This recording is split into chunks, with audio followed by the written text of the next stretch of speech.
Good afternoon, everyone. Welcome back to Equinox League. It is Season 2, Week 5, Game 1, and we've got a good game in our hands. I'm joined today by Rido. Hello. Yeah, hello indeed. So, good game on the first one on the day. I think it's number 2 against number 3 in the standings, unless I'm being... You are correct there. However, it is skewed in favour of IGNI due to the Aquamarine Gaming FF. Yeah, So, slightly. And, yeah, it's a battle for second place here. Hopefully it's a good game. well, it's definitely going to be a good game. Royal Reapers also has a game in hand being played later today, rescheduled from Week 2, back when EOS burnt down. So, they're pretty much both equal to be set either 6-2 and 6-3, something along those lines. So, indeed, a battle for second. What are you looking forward to this game? Any particular champions from the new patch? I believe it's the first time we've seen this new patch on stream right here. Unfortunately, with the release of 9.14, along with the multitude of bugs in the game, Silas Jungle is no longer a thing. So I won't be able to see that. Very Which is sad. slightly disheartening. And, I just can't wait to get back into Sejuani and J4 every single game. I've been seeing some people pick up the Gragas in the jungle as well. Of course, the standard Trundle to match Sejuani. Yeah, good old classic Trundle. Not really seeing too many weird things in pro play. I'm just thinking back to what I've seen on like Friday and Sunday or Saturday. We've seen some Kiana, but other than that, not much weird stuff coming in. At least I think some Karma in the bot lane, just pretty much the old stuff. Yeah, still there, still doing things. Champ should be gone, to be honest. But this is week 5, halfway through the split. After this, we should start to see like the teams securing playoff spots here. Teams making a good, a good standing for themselves. With a good few wins, secure yourself a good like spot for playoffs, and just carry that on through the rest of the split. Well, I guess this is one of the matchups we could see during playoffs. If they remain number 2 and 3, they should be matched up. Or actually, depends. If they drop like 3 and 4, they'll definitely meet each other. And we are getting actually into pick and ban. I'm going to switch over the scene. And I really have no clue what's going to be banned out here. I haven't touched the game much during the new patch. I know Corki and Azir are going to go at it in the mid lane. Bot lane meta is relatively the same. Just a bit of top lane. I know Aatrox got a bit of change added to him in the patch. And Mordekaiser got dunked a tiny bit.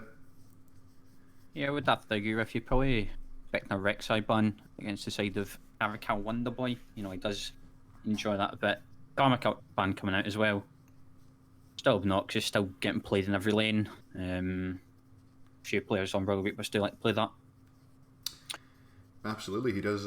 They do like to pick up the Karma. And another champion they're fond of in multiple lanes is Nico, which I know IGNI is not a very big fan of the Nico. So perhaps we'll be seeing that come out as a third ban, or either the Rek'Sai. So we're going to see one of those open. And the very standard Sivir ban against Agent Sivir Bulb, as he's called around the league. And a Kaisa ban, actually. Standard at this point. Sivir just best AD carry by a good margin, especially paired with that Yumi. Very obnoxious, very strong. The chase down potential of both the champions. But I like to see how the first picks that are coming out here. Sedge still open. There's no jungle bans right now. Do expect and Rix is taken right off the table. It's not like the same dominance it had a few patches back, but it's still a good champion. You're taking that away from the side of Royal Reapers as well. Absolutely. Well, there's no champion such as Silas anymore in the jungle to contest his or Rex's early pressure. Do see the bans coming out not being old to meta necessarily, but really just personal bans. You don't really see the Orianna banned much. Stuff like Zillion and Vladimir are just very household favorites for the side of IGNI. I do expect the Royal Reaper jungler to play Kindred here. A very good counter pick into the Rek'Sai, and he has been known to play this a few games, from what I've seen at least. Really strong into that pick, can do a quite a bit early and scale really well into the late game. I do recall seeing it either in Square One earlier this week, where he was playing on the stream, or was it last week here? Just casting prodigy, honestly. Absolutely. Coaching mastermind, but like good counter there, strong late game as well. Likes to play it. No reason not pick Kindred here. I'm gonna have to see what IGNI choose to round out their first part of the pick rotation here. Kate Morg. Well, if you ever wanted a winning lane, this is probably one of the best. It's either Kate Lux or Kate Morg. Some added protection here. Yeah, definitely would have preferred the Kate Lux. However, Lux did see changes. Oh, did Lux see changes? Yeah, her the part of the shield that comes back, that got nerfed really heavily.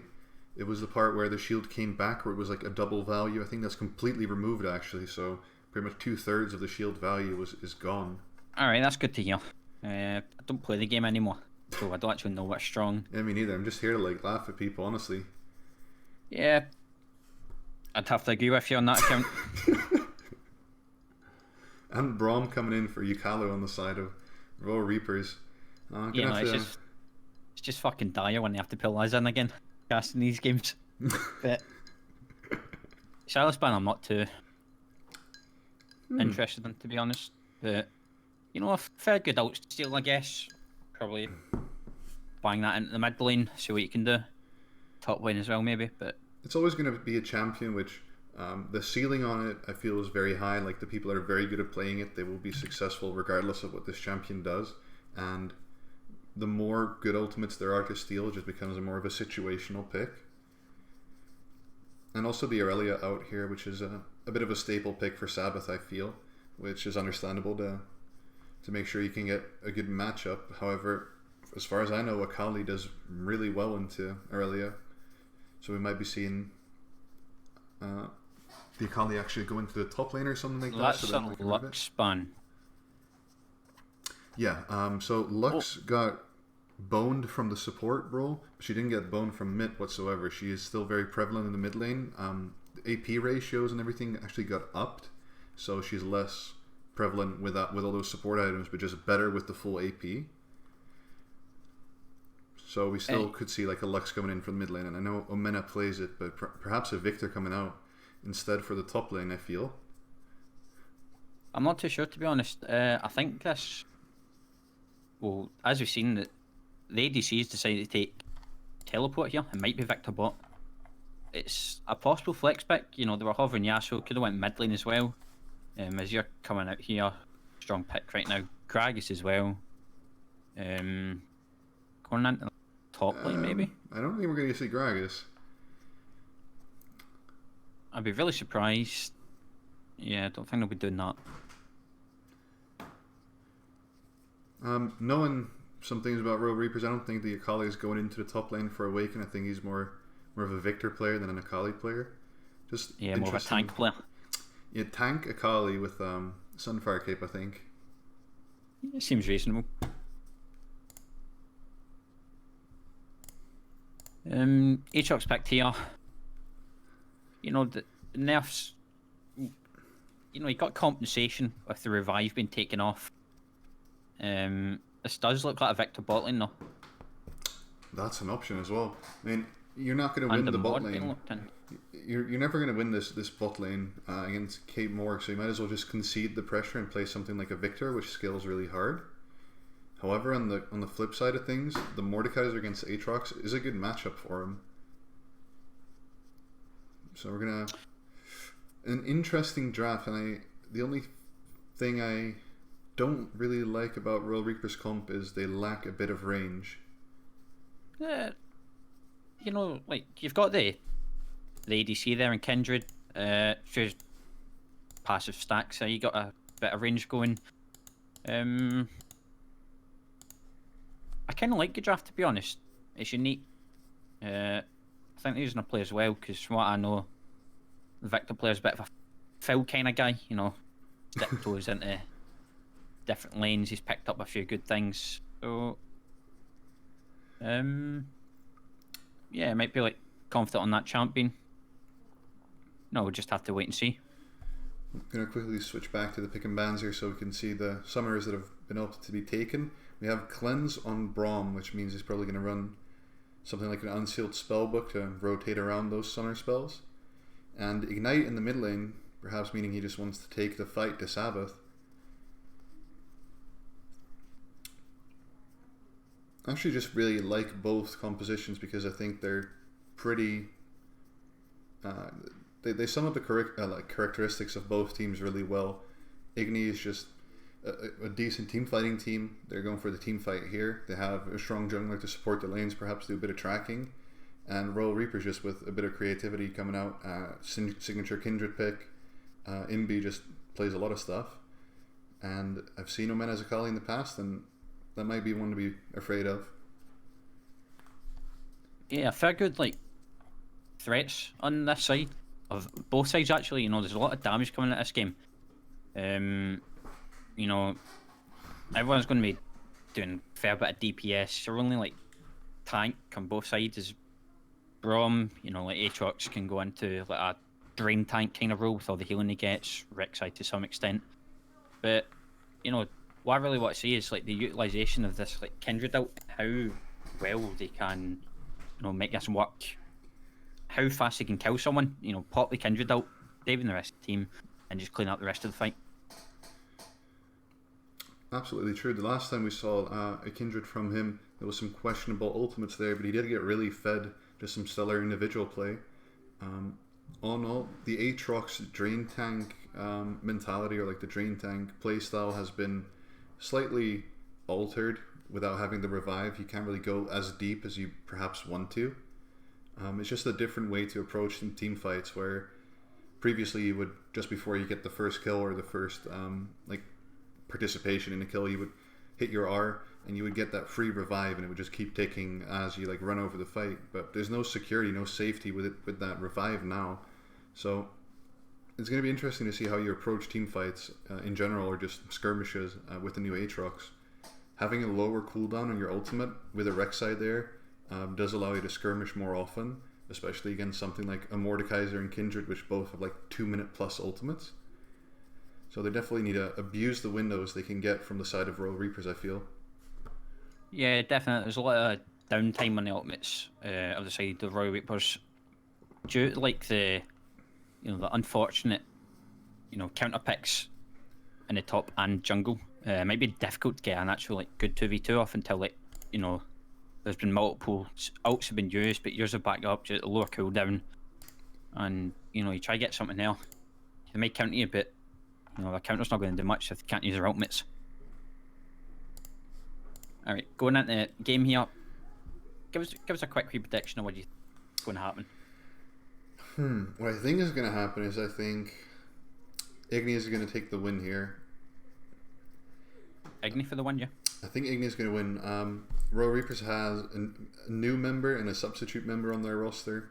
I'm not sure how confident or adapted they are within the respective roles within the team, and IGNI has just been doing fine. They've been doing their thing pretty much. Just steadily near the top of the table, and they're on some signature picks for themselves here. Just going to be interesting to see how they can push the early with the Rek'Sai, see if there's any counter ganks being made from the Kindred to avoid an early snowball taking place. In the loading screen we see Hail Blades for the Rek'Sai, so there's definitely just going it really for just early. comes down to execution, in my opinion, because IGNI's got a pretty standard comp. Isn't hard to play Caitlyn Morgana. Really just a good team fighting comp, and it's just standard. Royal Reapers on the other hand, this is very unique to say the least. Also has the benefit of catching the enemy team by surprise. I don't think they'll be playing versus much of Victor bot lanes in their time, and the element of surprise might help them out here. Personally, I think Royal Reapers will take this game. I just really like the draft. They've got a really good top side winning compared to the due to the counter matchups versus IGNI. That's definitely true. really just comes down to how both teams can execute these late game team fights that IGNI want to get to, and also to some extent Royal Reapers want to. Well, not together. I remember on the official LEC stream yesterday, there was a discussion between Frostgaren and Vedius, which was talking about which team fight, which 5v5 is better. And I think in this specific case, we're definitely going to be seeing 5v5s. And an argument from one of them was just the ease of execution definitely goes towards how prevalent your 5v5 is. And I think IGNI's 5v5, like their team fight, is so much easier to execute than the side of Royal Reapers. Like, need to be pretty creative with Mordekaiser and Akali to get the same kind of damage off as an Aatrox and Azir can.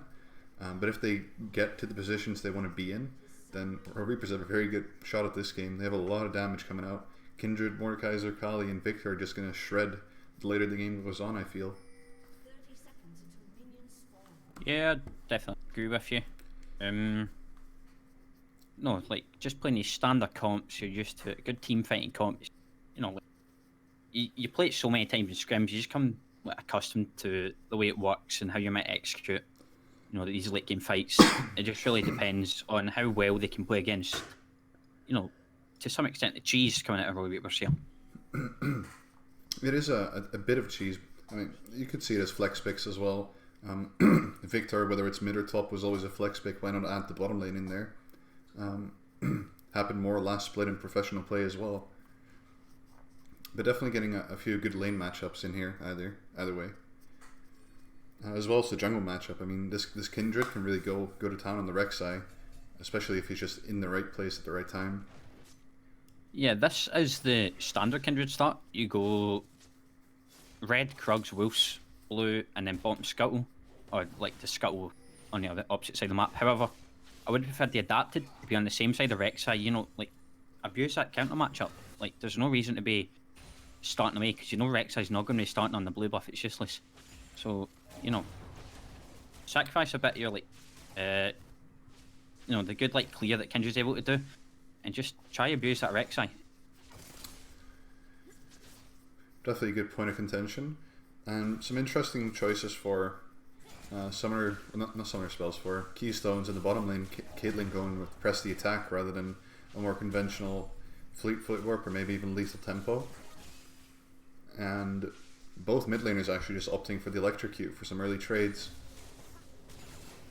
And I think a pretty smart decision by the side of Yukalo on the Braum to take Unsealed Spellbook, since he's not really looking to fight too much in the lane. Guardian isn't very important, and just getting access to like a second smite, having the cleanse standard so you don't get caught out by Morgana bindings can definitely be helpful.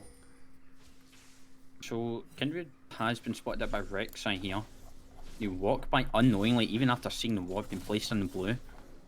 This invade might be a bit risky if Omen is not able to follow up due to being lower than half HP here. This is just very poor play by Kindred, to be honest. This should work out, but it shouldn't work out.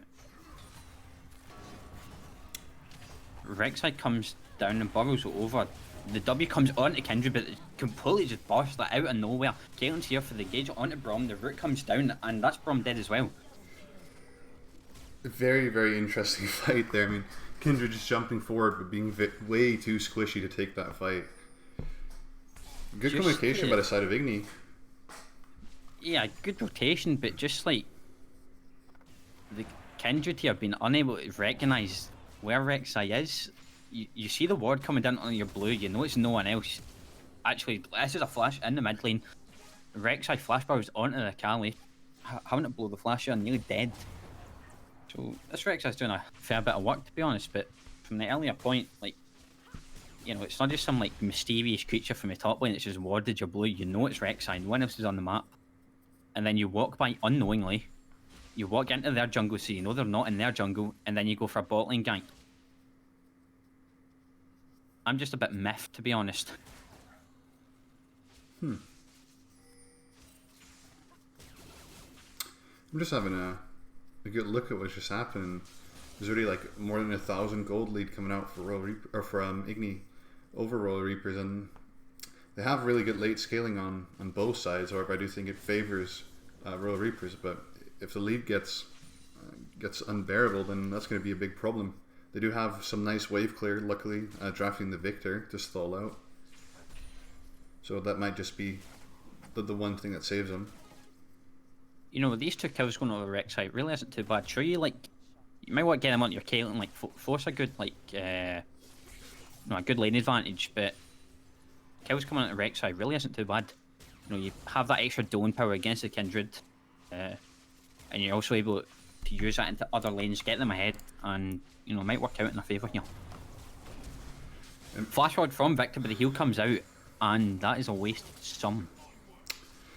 Definitely a good trade to trade heal for a flash there. A flashless Victor is a very vulnerable Victor, definitely earlier in the game, so maybe seeing a repeat visit from Rek'Sai down this side of the map. He's currently pathing there already, actually. And PTA Kate just proccing away. Some bonus damage there. Just want to quickly check how many mark Kindred has. A solid 0 right now. That's how much we're working with. So, you know, going to be a good while till she gets that range advantage. Really helpful versus the Rek'Sai. It's not necessary, but you know, it helps bad players. You know what I'm saying? And there he is. Rek'Sai in the bot lane. The flash not on Victor anymore. That's just going to be a free kill. Might be able to get Prom as well, but Gana Q misses. They go forward. The flash fall. The E forward, but Caitlyn's going to die here. And Caitlyn's going to get executed. This is what I love seeing from the EQ. Just these top tier EQ teams, and you know, delivering us lovely plays like this. Yeah, and I think a very smart decision from him right after that play, just picking up the Cole. Just know your place, pick up the Cole, know that in 100 CS you're going to be very strong. You can actually pull that play off, recognizing his power. You know, risk versus reward there. It wasn't too bad. You get Brom Flash, you execute. You know, I'm going to laugh at you, go hee hee, like what you done, but. Oh no, I think it's a worth play. Don't get me wrong. Yeah, but you know, now you look a bit silly, don't you? Yeah, You're going to be watching that back, and well, this is a route on the Victor that gets to level 6, but the trap as well. The Brom shield's just doing absolutely nothing. Victor might die here. A nice, very nice binding from the Morgana, able to secure that kill that nearly got away. I'm just you know, you really hate to see it. Usually it's a top lane where, you know, you TP back and then you solo die, but now it's the bot lane because everyone's taking TP. Well, whether it's bot lane or top lane, you know, you said he was the fill god, so I guess he just applies his knowledge to every single role he plays.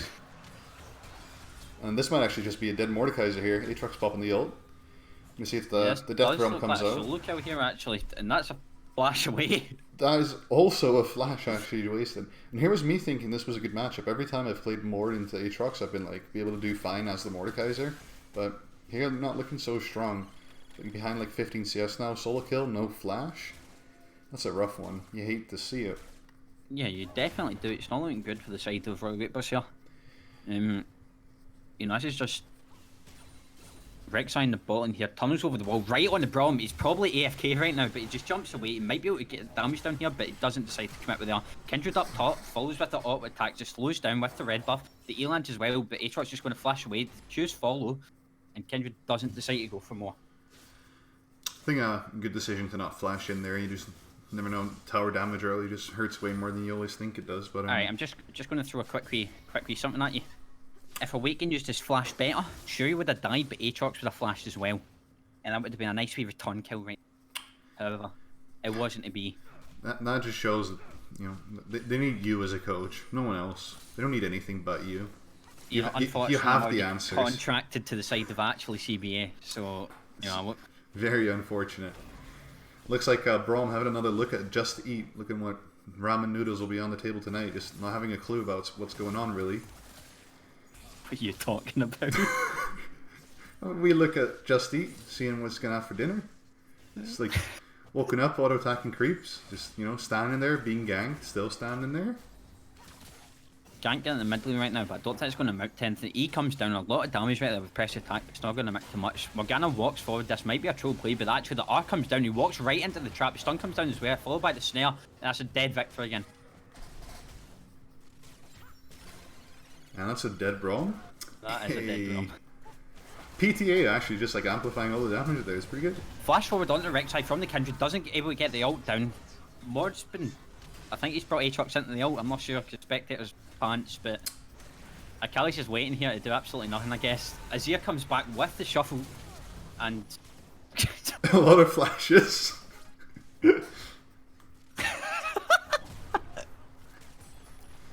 Is that what I'm like? English is not my mother tongue. You're gonna have to help me out, right? Righto. When people say I made a flashy play, is that what they mean, or is it like a good play?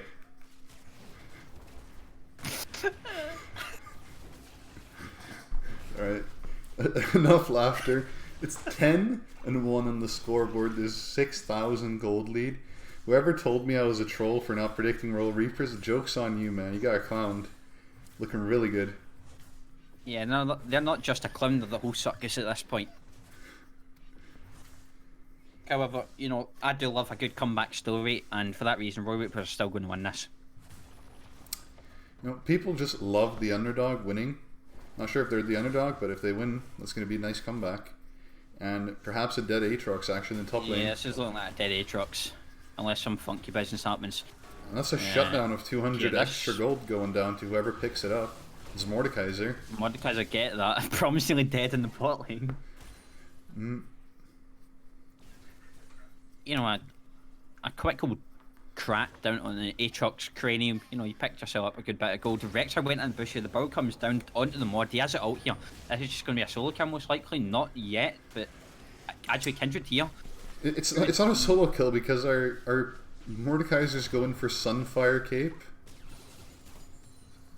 So he's got the resistances to deal with the early pressure of the Rek'Sai here, but he's not really doing anything besides like trying to burn people down with the Bomby Cinder plus passive.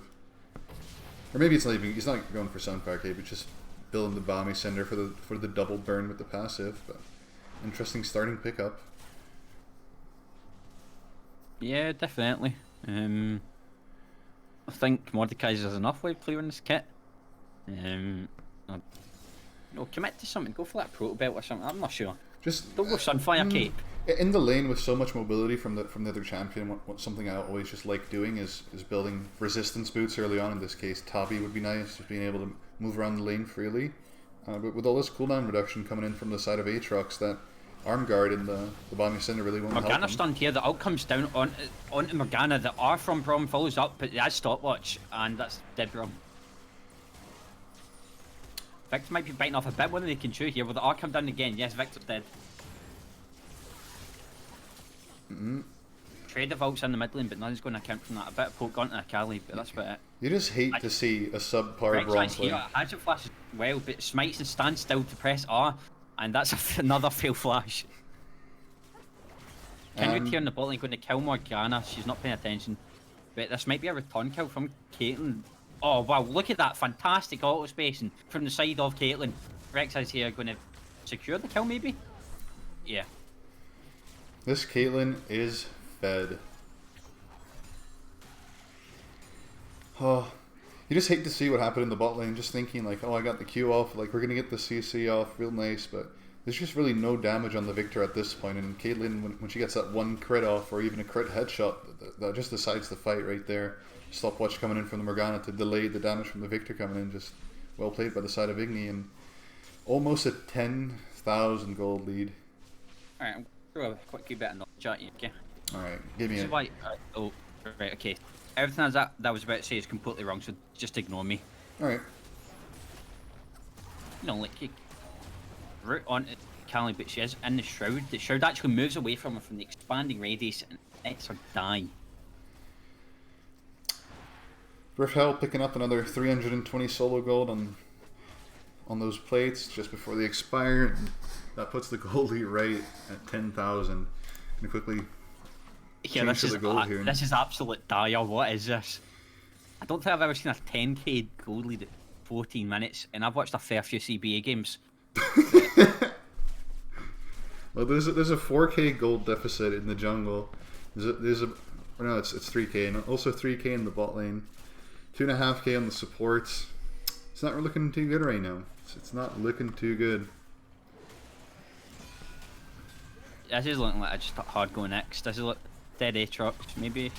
Actually, that's 500 damage. Mordalt has to come down to save the Kindred from the incoming damage. It might be a return kill here. It will be indeed. Azir comes over. I'm not sure what this is. He gets stunned up with the gets stunned up by Prom Pass.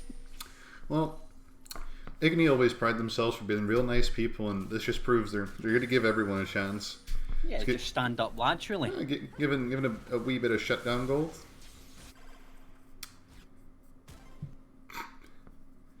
So Caitlyn not going for the build that's been slightly more standardized with the Infinity Edge and Essence Reaver, but just going the Zeal item next. I don't think it really matters too much. He's like 3,000. You do that third. Do you? I think you go IE rapid fire into Essence Reaver, from what I've seen at least. Well, you're the coach, so I'm just gonna trust you on your gut there. You know, it's what it is. See, I have to admit, I've had a fair few sleepless nights these days, and I was just couldn't deal with another week of snooze fests, and it's so nice of IGNI and Royal Reapers to help me out and get this, this full-on circus on the go, and I really do appreciate that from both sides. They're definitely out to get that money and.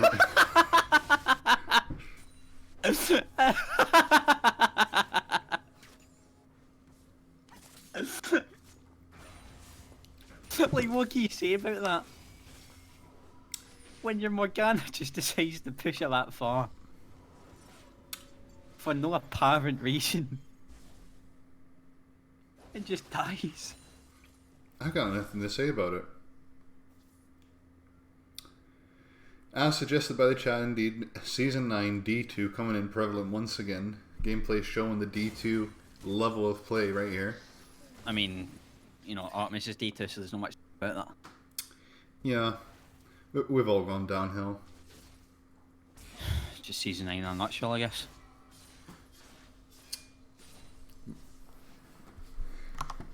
Let's just cool down from all this action we've been seeing.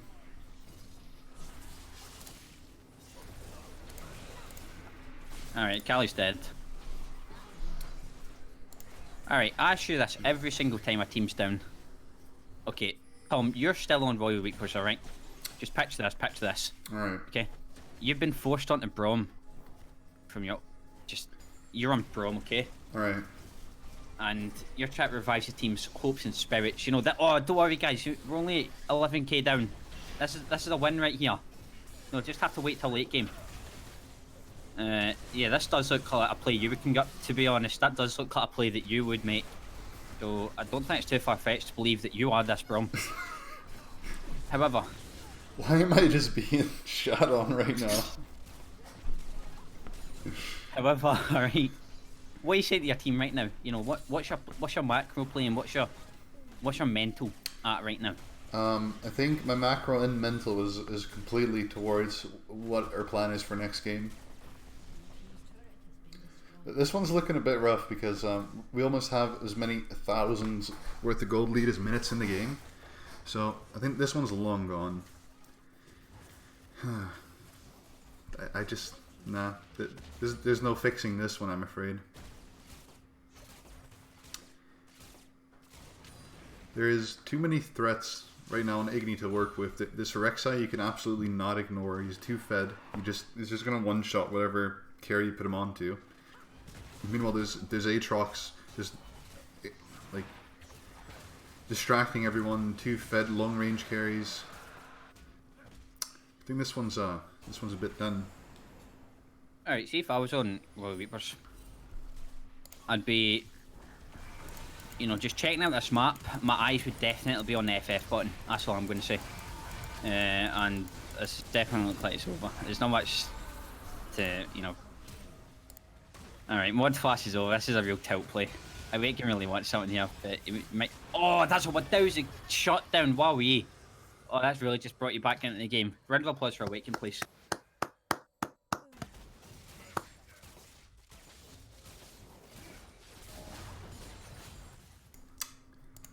Well then, this was a stomp. And I wasn't expecting that.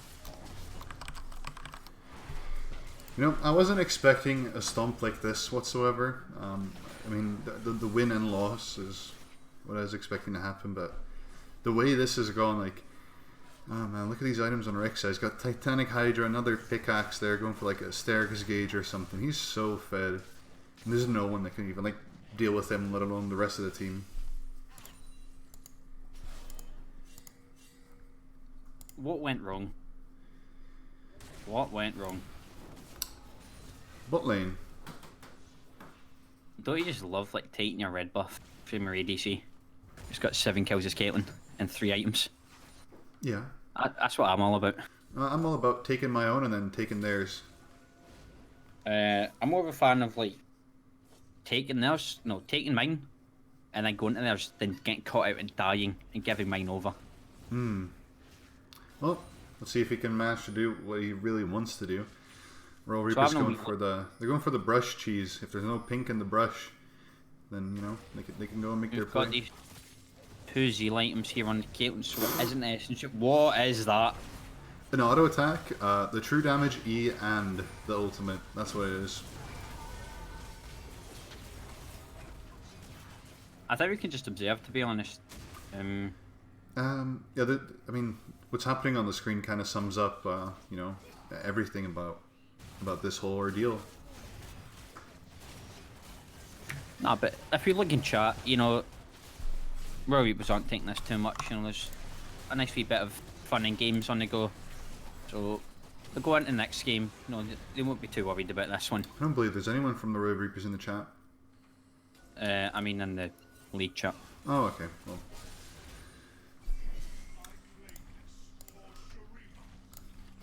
However, when you're 18k cooldown, yeah, there's not much to do and try and like, you know, make a learning experience out of it somehow. Perhaps just looking at everything that went wrong this game. Don't just let it be a loss. Let it be something to learn off. Yeah, I think you should be looking at the Scrim League as well for new players, maybe. No, I'm not gonna go as far as saying that. I was just playing rude, Rido. It's also a dead kindred of the fullest extent. It seems like everyone's dead, to be honest. Caitlyn's just walking up for a quick re-ult attack. Yeah, this one's more than done. 20-minute game, 21k gold lead. I just gotta ask, what the fuck was that?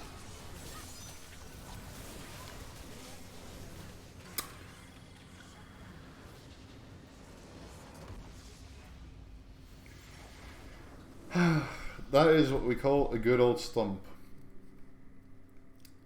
Yeah.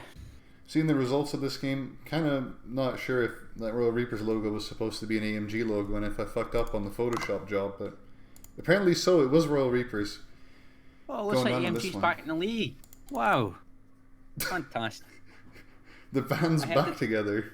Yeah, no, it does seem like a bit of a Victor player, to be honest. But it just went completely downhill after that ridiculous kindred thought process in the first like 5 minutes of the game.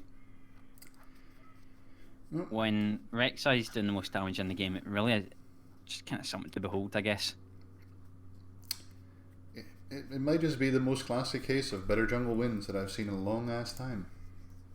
Yeah, and Jeff had to play with me, so I would have to agree with you on that account.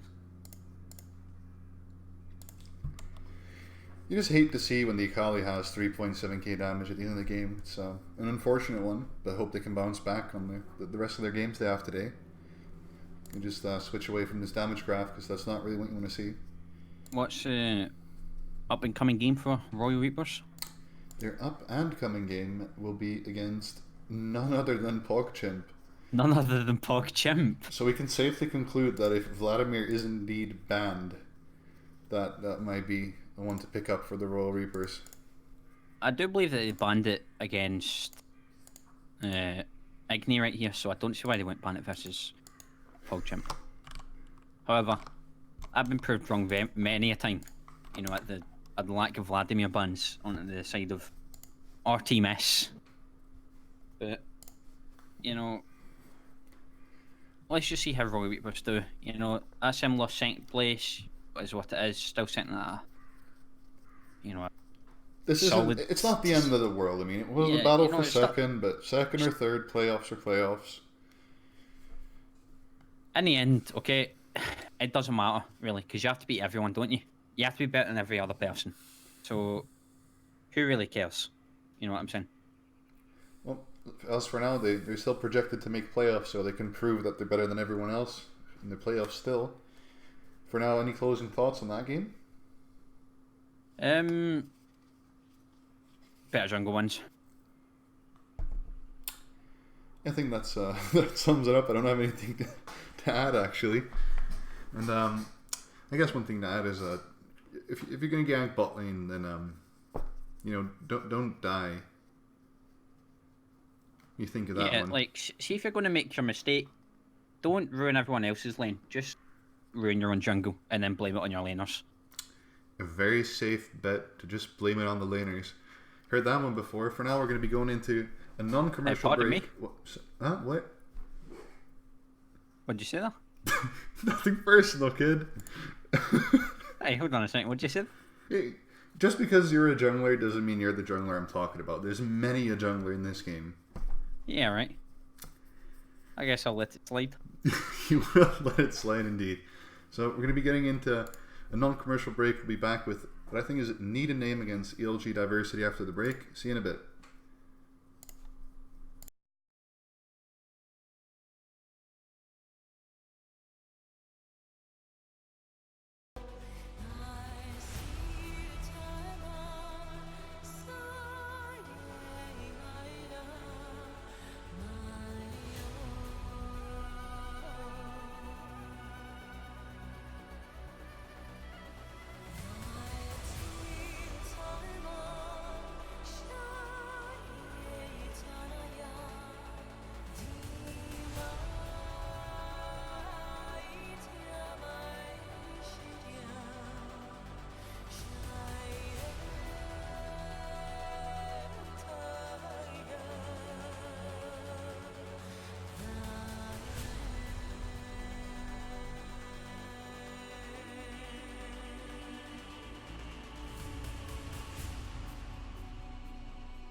Well, good afternoon, everyone. We're back for match 2 of the day in week 5 of season 2 of Equinox League. It's Need a Name against ELG, and that was a nice burp. Wrong chat. Thought Mike was muted. Unfortunate. Well, it's live to hear for anyone in the world. How I are you doing? You know, I'm nice and refreshed after that game that we just had previously. had a nice cup of tea and all, like increasing the caffeine levels slowly but surely until I OD. So, hopefully I get to the CBA versus Fuzzy game, or else not, then, yeah, is what it is. You just have to live life to its fullest and not live with regrets, you know what I'm saying? Yeah, that does indeed sound like a 14-year-old quote. Right, how about you just give it a rest, alright? Nah. Alright, so here we are in the champs lit, and what are you expecting to see from these teams? I am expecting like draft-wise or game-wise? Draft-wise. See, I've been filling in a couple games for ELG here and there, so I'm really not going to say much on them because it'd be unfair. But on a side note, I guess it's good to say, Need a Name doesn't have any bans whatsoever. 1 to 5, Yeah, wait. Did you tell me about filling in for ELG? Yeah, I did. Well, I thought you got permission from me. It's a bit of a personal problem there, Chief. I think it's much of a personal problem. I think it's a problem we have between each other. Wouldn't you agree? So it's personal. No, I mean, it's not just me though. It's Currently it is just you. no. The problem includes you, because you are the problem. You're the source. I am the problem. All right. Well, that's just great, man. No. Right, you are the problem, and it's me with the problem. Mm-hmm. So how do you get rid of that problem? Off the Scrim League server you go. No, but on an official serious note, Need a Name doesn't have any bans because they sent the roster in late and they're using an emergency sub. So, all in all, very sad times. At least they're not playing PogChimp, so they don't need to ban Vladimir. I mean, how difficult is it to send in a roster? Like, come on. Quite difficult. And then they have the audacity to pull a sub. Like, oh, you're really stretching out here, aren't you? Yeah. Did you lose any extra bans for that? Correct. Yeah, they lost that. Oh, so it's a full 5. Absolutely. Yeah. Oh, dear me. Now that really, you're going in with a big disadvantage here against the side of ELG diversity. This is. Let me just have a quick look. Well, currently they're joint 5th in the standings, actually. So this is. Yeah, they're joint 5th with about 20 people. Correct. Yeah, what's PogChimp sent me 4 wins for? So, I guess 4 people forgot to ban Vlad. Alright, so yeah, that's 3 people joint for 5th. 2 of them can get into playoffs, and one of them will not. One of them can become cheerleaders for the rest of the teams. Yeah, alright, so we see a Kaiser first pick here, which I'm not too interested in my opinion, when Siver's up. And, see if you can play Kaiser, you can play Siver. Alright, if you're so adamant on first picking ADC, take your bloody Siver, alright? Or just don't first pick, or just don't first pick ADC. Take Sedge, because your jungler's a Sedge player. I suppose. Yeah, alright, so that's what I'm a bit confused with. I don't think Gragas is better than Sedge. And I think they went ahead and taken Gragas for the jungle position. I think so too. And probably Morgana for the support position. So it really doesn't show too much about what they really want to do with their composition just yet. They're not locked into any specific style. It's not like they locked in Sona Taric, which I hope no one ever does on stream. But we do see, for now, Flex Pick Nico coming out. Hope they don't lock in a different solo laner here, and that just ruins all that's good. Yeah, just pick Sedge here. Alright, Kai's Nautilus, that is something still quite good. But would it not be great if you had the Sedge, Kai'Sa, Nautilus there? Yeah. Because it's going to get banned in the second rotation. Oh, we might have been bamboozled here, actually. This might be a Morgana mid with the Gragas Yasuo in the bot lane. We've seen quite frequently in the NA LCS. No, we haven't or just been, the LCS. No, we haven't been bamboozled. Nope. It's gonna be Can I Gragas believe it Jungle. now? No way. They're not selling it to me. I'm at no point believing this bull crap they're trying to sell me. It's gonna be a nice Yasuo in the mid lane. ELG just ban Sedge. I think there's gonna be a Trundle ban incoming here, so Trundle doesn't steal the resistances from the Gragas. Like, no, this is not a Trundle game. As an expert Trundle player, this is not a Trundle game. An expert Trundle player. You're not trying to hold back one bit, are you? I'm humble when I need to be, but I'm being honest when I have to be. I'm an expert. Like, I'm a perfect Trundle player. I'm not going to beat around the bush. You see, normal Trundle players are like, oh, better pick this into Sedge. Nope, I'm taking Trundle first. You know what I'm saying? Do you get me? Understandable. But there's no Sedge off the table here. LeBlanc apparently more important, and so is the J4. Yeah, this is ridiculous. Alright, the question you have to ask is the need to name jungler any good? Is that why they've not locked in Sedge instantly for him? I have no idea.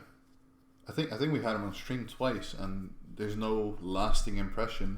So I guess that's nothing special. Or I just haven't paid attention. That's kind of what happens, to be honest. See, when you're sitting around, like, like the crust of playoff, you're just at the edge of it. Mm-hmm. Kind of what happens, because you're all the same, Like, the bottom teams, you're like, oh, it's these guys, they're back at it once again. You know what I mean? But, like, just, like, the crusty teams, like, the crust on the loaf, it's just kind of like, there's too many of them, so you don't really pay attention to them all. The clump, as they've been called before. Alright, they've got to pick Sedge here. There's no way they don't take Sedge Aurelia. I think it's going to be a Trundle game. There's no way. This is a Trundle game. This is not a Trundle game. Do you see the enemy composition? Urgot Jungle, calling it. Like, why are they even considering this? Just lock in Sejuani. I'm considering it because they've left it to the 5th pick. What? Don't do that! Don't do that! I win. What do you mean you win? You're like, oh, it's just an Urgot. I said anything but Sedge. I really don't know what to say. I mean, that's going to get worse if they lock in Leona right there. Take Yumi. Stop pretending you're cute and things like that and just take Yumi. Oh, never mind. Morgana. Yeah, okay, so these comps, possible flex with the Nico and Aurelia. Does look like it's Aurelia mid. I hear that is quite a bad matchup for her actually against Yasuo. Maybe I'm wrong though, what do I know? It's slightly skill matchup, but it's really easy for the Yasuo to block your stun as Aurelia with his wind wall, or just dash around generally all the time. But as Aurelia, once you get like a small part of your Triforce and Ninja Tabi, trades can become a lot more Aurelia favored. As for the top lane, Nico is just really good into Camille. What isn't Nico good into? What is it not good into? Yeah. Nico bans. Okay, get this. You're the PogChamp coach, alright? Alright. And, Nico's been locked in on the side of the enemy team. What do you pick into Nico is the question. What do you pick into Nico? Aatrox. Aatrox. Yeah. Aatrox. Every time. Okay.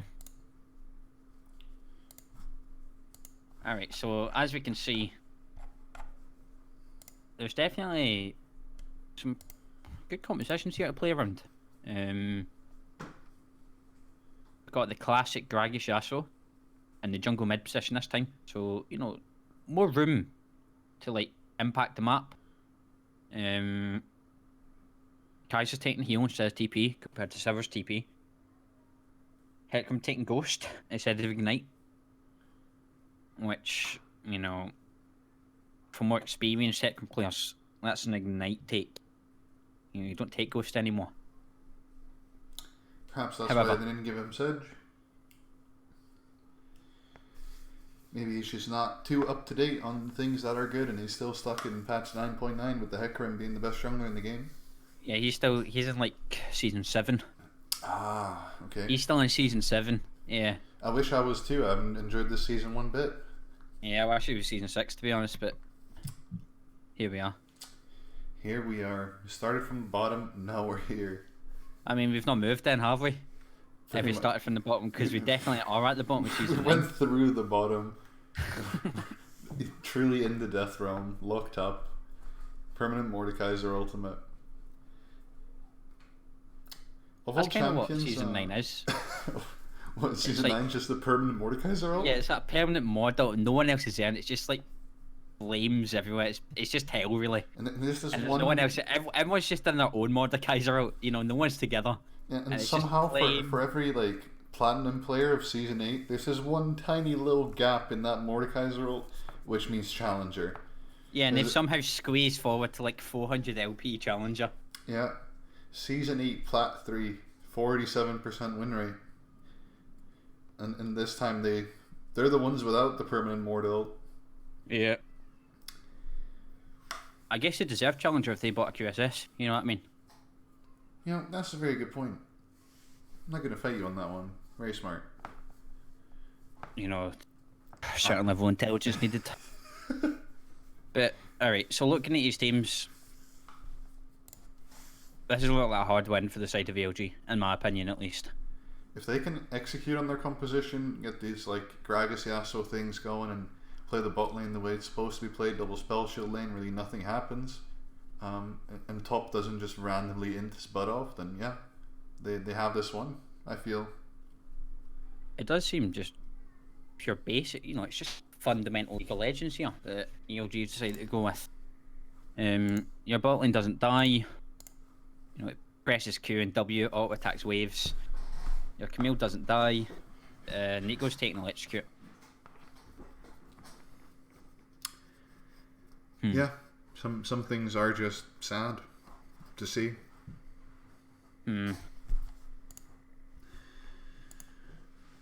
Other than that, everything's pretty standard. You know, you've got the good old Predator there on the Gragas. Through Temple Shiver. Just, you know, you're betting on these like rune bugs, I guess. Giving you glacial augment. Do you think something happened there with Nico? And she was given electrocute? Nah, you mean you never know. Is there an argument to play electrocute as a Nico into many things? Yeah. Is it the best thing you can take? Probably not. But there's like an argument for electrocute on most champions you're going to be wanting to trade a lane with. One thing I would have perhaps liked from Irelia is to take press the attack rather than Conqueror. You can definitely abuse Yasuo a bit more in shorter trades rather than the long ones, where he gets like his shield up twice or something and all the armor pen from his ultimate. Yeah, that's a good point right there. On close inspection, that seems like a good rune choice maybe, but having the Irelia in the mid lane against the Gragas Yasuo might just be a good, like one of the better options you have. If you manage to get your Irelia W charging while like Yasuo ulti and everything's coming in, gets rid of a lot of the initial burst. And there's a lot more mid laners that are very vulnerable to those ganks. Irelia can jump around, stun, and all that good stuff, so perhaps not the most vulnerable to this Yasuo Gragas setup. It's a good amount of, you know, counterplay that can be achieved with the Irelia pick. Said some dumb mid lane champion has no escape. You get hit by cast, then you're outed by Yasuo and you're dead. So there's options to play around what EOG have decided to go with. There's one thing in this game that I've spotted right here. I spy that. Oh, we want to play I Spy again, yeah? Yeah. Okay. I spy, and it's no refillable potion on the Hecarim. What do you think I spy? Alright, so I'm just going to tell you right now, that's Hecarim's recommended items. Ah, is it? Yeah, so I don't know if this is like a first time Hecarim or something like that, but... Oh, we're going to see a wee bit of conflict here. A bit of conflict. We're going to see a wee bit of conflict right here. I like the way that sounds. Oh, please don't go back. Please stay. know, they know, they know. They know. Oh, let's see what happens here then. ELG don't win this. And I think they're just going to let them escape. Oh, hold on a second. Bing comes out onto Hecarim. He has no flash, remember, and that's a dead Hecarim. Don't think there's going to be much else. The Snare comes out onto 3 members of ELG. That's not ELG. That's Nidanim, isn't it?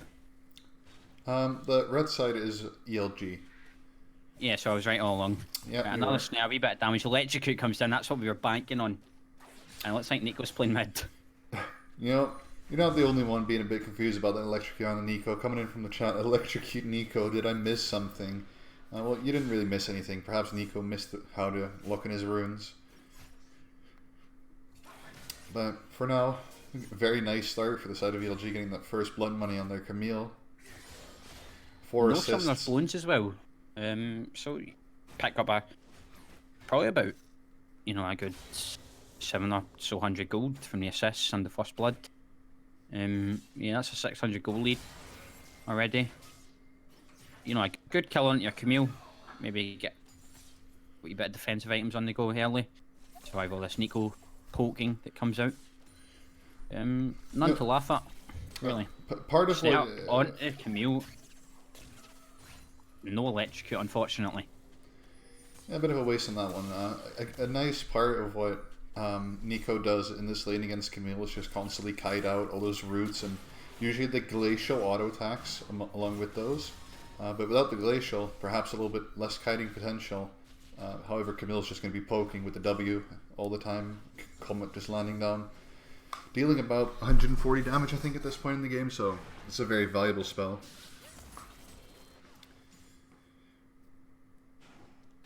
Yeah, there's quite a lot of outplay potential on the side of the Nico, I would say, with a good W. Yeah, clones and everything. Stop an A from Camille. Use that extra champion. Another root comes down. She's going to get electrocute. Gets electrocute. Nice. Everyone's really paying off right now. Very well played. However, it's slightly interesting to see Nico not go with the corrupting potion, but going with the Doran's ring. I mean, if he kills him there, then it's not too interesting. But he's going to get poked down all day with the W from Camille. Comet raining down. And yeah, she's going down. Hecarim's here as well, right onto Sivir, but the spell she comes out, that's going to be a kill onto Kai'Sa. And Sivir gets hooked actually, and that's 2 kills onto Kai'Sa. So yeah, that's the caster curse. I thought, yeah, that's the bot lane that's not going to die. No worries. He pops the Predator. He goes for the clone. Or maybe he's just cashing in another 25 gold. He flashes forward. He has Nico with the Q. She has no flash, remember. The E maybe gets a way out of this. Gragas following up. He has the E in 1 second. He's got it up right now. I don't think he's in range. The file comes out, and that's a crack of the skull. And that's Nico going down. It truly is. Come in the mid lane onto Yasuo. The flash comes out. Irelia goes for this. She really wants this. Ignite comes down, and Irelia takes no damage from towers. The bot lane that can't die died. That's a very bad deal for him. Perhaps being a bit greedy, going for teleport and ignite in that bottom lane there, thinking they're invulnerable. It's going to be a solo kill right here onto Irelia. The Yasuo tornado up, the flash comes out, and it's just Summoner's been popped left, right, and centre. Summoner's being popped, I feel, is a good thing for ELG in general, because they can get that Gragas down there, down into every lane and wreak havoc. But the same, Hecarim is not useless, even though he doesn't have a refillable potion, and even though he doesn't have Ignite. He can bring down a lot of hurt everywhere. Oh, smite that, yes! But he is going to need to pick up a bit of experience. He's still level 3, he's got 12 CS opposed to 29 to Gragas. That's an unlucky one. Yeah, his player was 2 buffs, Scuttle, bot lane gank, I think. And there was a lot of time he was just sitting about. A good 20 or so seconds waiting for that gank to happen. You got your Kai'Sa 2 kills, but now you're down a good 25 camps or something on this Gragas. So, he's not a fast farm. Well, he's not as fast as a farmer as you. And he's getting these items up here. Sitting there with Blue Smite, Predator Boots, and Amplifying Tome. Seems like a good deal for him, and Kai'Sa going for... Oh, that's very good restraint from Camille there, landing the 8 when the Invis comes out. Root lands back though, and that's just we trade damage. So works out in favour of Camille because there's still no potions on Nico. You're not choosing to go with like a... Unnecessary flash here, but it's just going to be a ton kill. I don't think that flash was needed. I don't think it was gonna either. hit them. But I don't think Nico like needs to give up the lane like the way she's doing now. Like without, like she could have just gone for a Dark Seal and a Corrupting Pot, have a lot of sustain, all that good jazz. But we see Kai'Sa going for a bit of more of a scaling build. She's going for, was looking to be mana immune, and she could do with building a bit of AP, I suppose. There's not really going to be a big MR tank on the other side. And they have an AD mid, so perhaps going to be seeing a bit more AP Kai'Sa come out. Yeah, definitely. You've got this Aurelia Hecarim as well, you know, big, nice hook onto the unaware Morg. Doesn't have the mana for the spell shield right now. Kai'Sa goes in, landing a lot of attacks, flashes from both sides. Morgana gets it free. Right, Gragas down here with the Predator, going to E onto Kai'Sa. Yeah, Shiver with the kill onto Kai'Sa. I think that might have been a shutdown, and probably a double kill here. I don't think Not's going to get the return. And as we saw, that's Gragas getting level 6, so we should see in the next, 30-40 seconds this Gragas coming into the mid lane and getting a good cask onto the flashless Aurelia.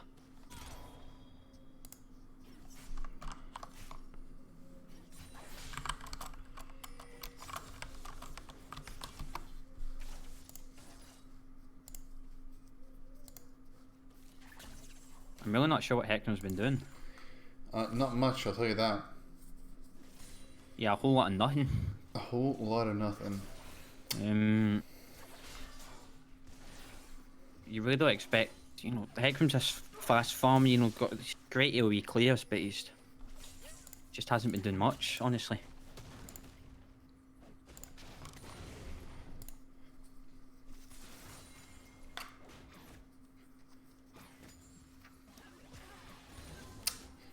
It's a bit boring.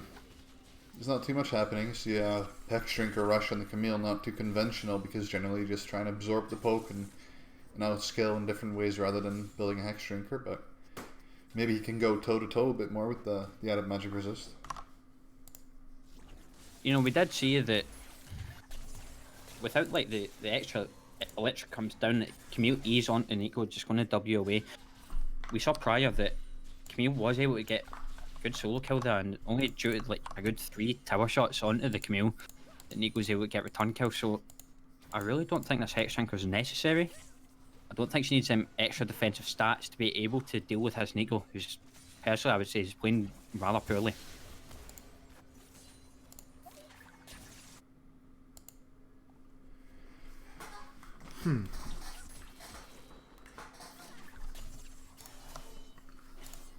Right, Hecarim on the bot side again, but he's on a ward. He's still going to go for this, and the bind scares him off.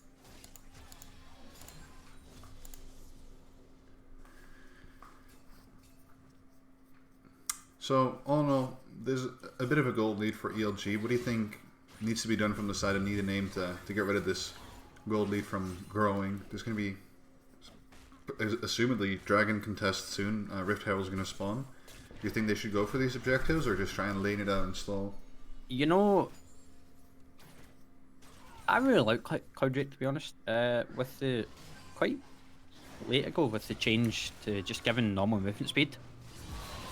Art onto the Shiver, but the spell shield comes down. Hecarim's really going for this flash forward from Aurelia, but this might be a good 3 kills coming down here. Maybe trading none in return. That was a very well timed play. I guess that's what you do. That was very nice. Still a gold deficit on the side of ELG. They got the original spell shield out from the Shiver, and then there's a good bit of base damage on the Hecarim ult, so I was able to pop the black shield, and able to just follow up with damage here, able to secure that kill onto Shiver. R from Gragas, but he's not in range of Yasuo, so he's not able to get the last breath off. And that's a large cooldown for relatively nothing when you're like a large 2 out of 5 members on your team relies on that cooldown. That's very true, and I guess it's a tad bit worrying that the CS lead for Yasuo is growing. I don't think it should be like that in the slightest. Not with these items, at least. But Mod here in the mid lane, I bind onto the Aurelia and it flashes away, but I don't think it's going to be enough. The tornado lands with the ignite, and that's a dead Aurelia. And that's not going to help that CS deficit in the slightest. When there's more items on the Yasuo, it could be like justified that he can just like play the waves too quickly and his trades are too strong with all the crit, but he doesn't even have a single piece of crit just yet. I don't know how you're losing the trades. Or just like not being able to CS at all. As I was saying about, don't tell me she's just going to throw her whole lead here. It R's out, but it's going to die to Gragas. You really don't want to see your Kai'Sa having R to kill the 1 and 2s ever when you're sitting there with 4 kills. Yeah, as I was saying about Cloudjet was taken from the side of ELG. I think that it would be very good for Need the Name. You know, you've got your Hecarim here, scaling with the attack speed of the movement speed. No, sorry, the attack damage from the movement speed. And, you know, there's a Sivir on the enemy team. Every bit of movement speed that you can acquire just passively is really good because, you know, they've got a good chase down comp here. Got a Gragas Predator. They've got Camille, maybe just looking to get a good R onto someone. The extra movements can really help out. But unfortunately, they went over to the side of Need the Name due to Hecarim AFK farming top lane. Yeah, I mean, he's only got his level 7 now, like 13 minutes into the game. Just more movement speed for this Sivir to work with, and the entire team at that to work with, so... Pretty sad. At least, I guess, their final hope is Kai'Sa, but she's not really having the best CSing time either. Should be more looking towards that 130 rather than 80.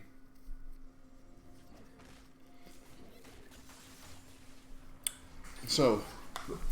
all in all, this Rift Herald might be a good one to look at. It's just about plate time, really. I think they could grab it right now and get the plates, but it's not going to be taken before the play time, which means a bit of value is taken off. Alright, Predator comes down into the mid lane. He has a cash, but the last best come down anyway, and that's a dead Aurelia right there. Good play. Very nice, just running in, like doing Hecarim's here. He's going to do absolutely nothing. He gets R back from the cask, has to R away. That's just not what you want to see. No, it definitely isn't. Oh. And that's the most awkward time you could choose to pause. That's a bit BM. The Hecarim's going to outplay this, just so you know. Click on people. No, you can't. Alright, so, however, see, even if like that didn't go down, Hecarim running in, a bit of a tool. 140 seconds on his ult. 102 seconds on Gragas ult. As we can see in chat, the Hecarim has asked, Gragas, do you have your E up? So, you know, he's trying to make a wee outplay here. If Gragas doesn't have his E, you know, maybe something to work with. You know, Yasuo doesn't have a wave to E wave out of the tower range. Actually, nah, that's flash. Alright, yeah, yeah, just, you know. Like... Well, this Yasuo still has his flash up. If he really wants to kill here on the Hecarim, he can just get it. And that should be most of the plates gone afterwards. Aurelia still has 16 seconds on the clock.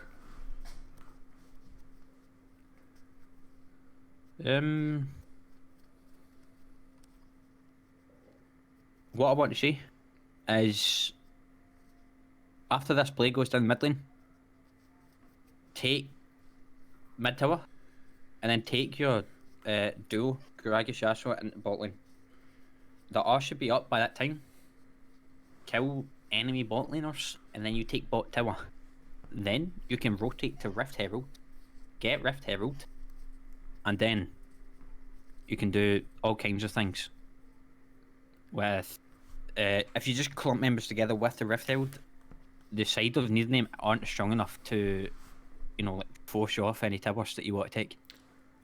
Correct. They don't really have the most reliable wave clear. There's Aurelia, which doesn't really clear many waves, at least not pressure on their tower, and just like a Nico EQ won't get rid of every single creep in the wave there. You can definitely group up and do some good stuff. The only thing I'm wondering about right now is, does Nico build? I saw the, was it called Lost Chapter come in? Oh, yeah, he did die. Nice call. Nico has the recipe for a proto belt, which I don't know what you're going to do with. Pistol? Doesn't Lost Chapter go into water pistol? Well, then what's the Kindle Gem for? A nice wee bit of health and cooldown reduction. Alright, Morgana's dead. Silver's dead as well. Alright, so whenever your bot lane respawns, do the whole thing Ryder talked about. Take that duo, your jungle mid duo, into the bot lane because this Kai'Sa needs to go big time. Alright, water pistol or Gucci belt? What do you think she's going to go for? I think it's going to be the Hextech Proto Belt because what are you buying a Kindle Gem for on Nico? Are you going for that wee bit of Spirit Visage or like what's the deal here? Must be. Let me just quickly Google search Kindle Gem and see the options that we have for Nico. Well, I should be doing that way. Thinking about the options that Aurelia has right here, but he's going to get the last breath on himself. The only options is casket that she's using for her funeral because she's dead again. Mm-hmm. Alright, this is what the items Nico can buy. Proto Belt, Knight's Vow, Omewrecker, Shurelius, Shojin, Spirit Visage, and Warmogs. Stat Stick of Stoicism, okay, yeah. Black Cleaver, and Warmogs. Facing Mountain, and Warmogs. Alright. Yeah, I guess he's going Gucci Belt. But why? Well, I guess to like use that ultimate and get into the fight, but man, why don't she doesn't have like the. Why don't you have Glacial? Water pistol rune. Yeah, like, she does have the water pistol rune. Just take Glacial and you have like 2 items which allow you to get that ulti off in the fight in the perfect position. You don't need that belt, brother.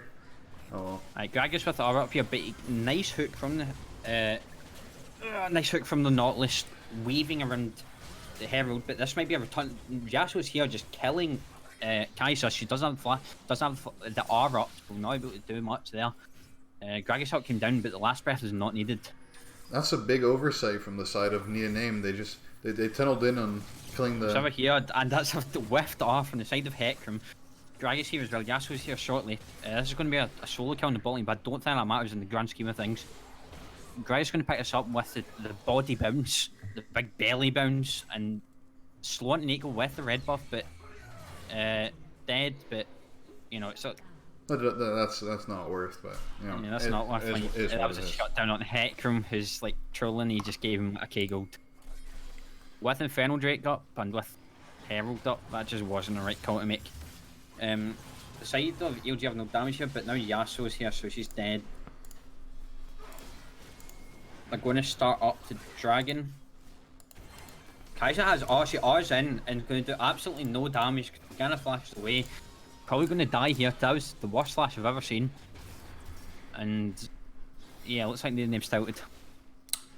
You know, that whole the earlier fight in the top side of the map around the Rift Herald was looking so good for Need a Name, but they had a bit of an oversight and they let their Kai'Sa die, and it's really all about the Kai'Sa right now for their team. That Hecarim with the Phage and Cinderhulk is really not going to do much beside fear people and soak up. Nico's not the vocal point, and neither is this Aurelia for sure, and they just abandoned their Kai'Sa and let her die, and from then on now we're just getting worse and worse over here. Now Yasuo's hit his spike, got that 100% crit chance, and it's looking very bad for say I need a name here. They've got 2 longswords, so it's looking like he's going to be picking up what I think is a lifesteal item. It can go many ways right now. It could be Blade of the Rune King, Bloodthirster, Dust Dance, but all of them really do work. Good Nico onto the side of Yasuo. Hecarim comes in as well. This might be a shutdown right here. Shutdown goes onto the Nico. Hecarim's on the back line. He's killing Morgana, but Nico's front. Gragas has been ulted by the Nautilus. This might be very good for neither name right here. Kai'Sa in the back gets ulted on by Camille. Doesn't have the R to get away. Hecarim's still in the back. He's just trolling, I guess. Camille gets out. Aurelia flashes over right into Morgana bind. Morgana's going to pop there very late here. I'm not going to do much with it. Silver's looking for a bit more, but I don't think he's going to get anything. I'm just a bit worried about this Morgana because now he does have the completed item there picked up. Oh, I guess we have Aurelia comes out, but she might die before she can get these Qs off. She doesn't get enough heals and goes down. And Nautilus just wicking and weaving to get rid of that Silver Cube, but this Morgana doesn't have any of the recipe for her Zonia, so pretty much just walking in and dying every time she wants to use those soul shackles. Alright, hopefully she didn't put Zeke's on. Done the smart decision and give it to Yasuo. Well, how about it could have been a smart decision and buy like Knight's Vow because you're 0, 5, and 7 anyway. You might as well die and make sure Yasuo lives. I mean, she's got a wee bit of armor there, a wee bit of magic resist, and you're going to get the passive off.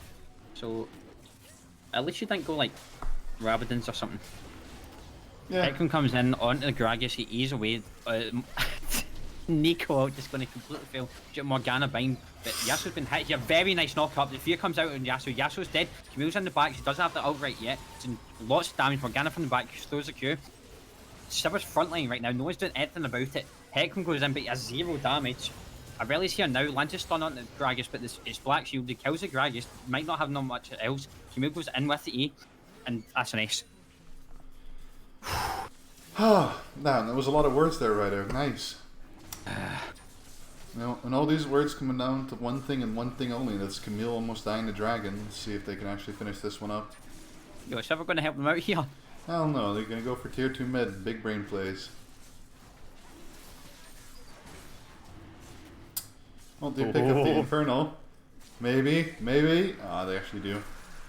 No one got Rift Herald. Sure? Yeah.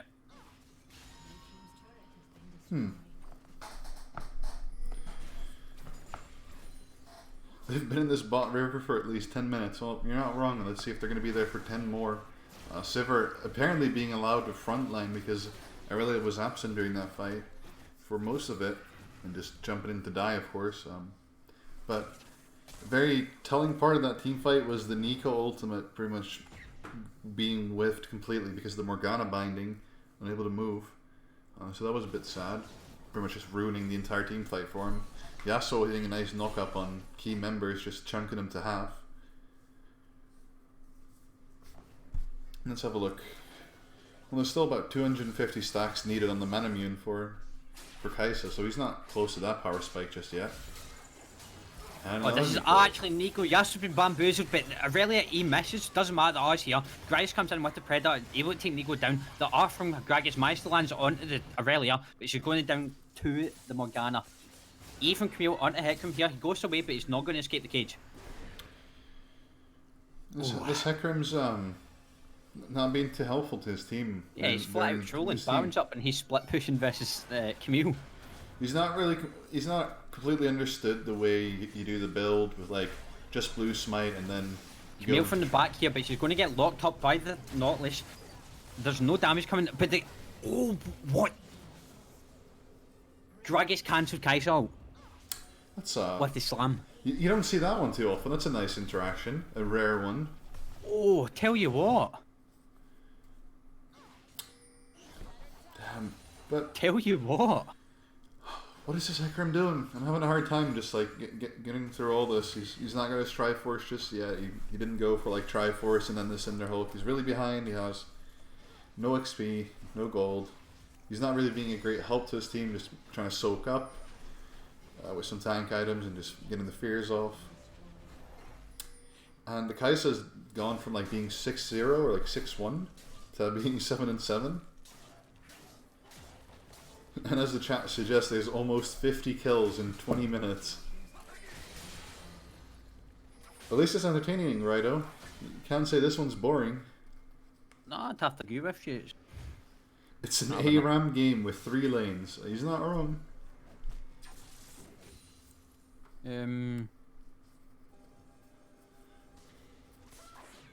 I just like those kind of plays. Like, see when you completely ruin someone's day, but it was kind of by accident, like the Morgana bind onto Nico and then the Gragas E onto Kaisa. You know, it's nice. Nice to see. I like him kind of things. But see if the E didn't land there. Camille goes down.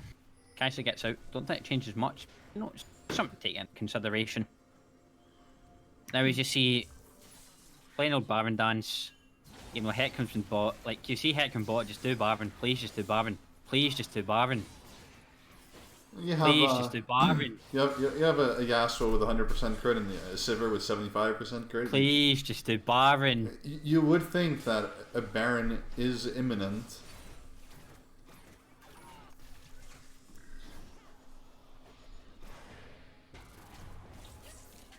This isn't even a trap bush. This is... There's a ward in the brush. Yeah, so just eating through mines and taking a nice wee bit of poke here.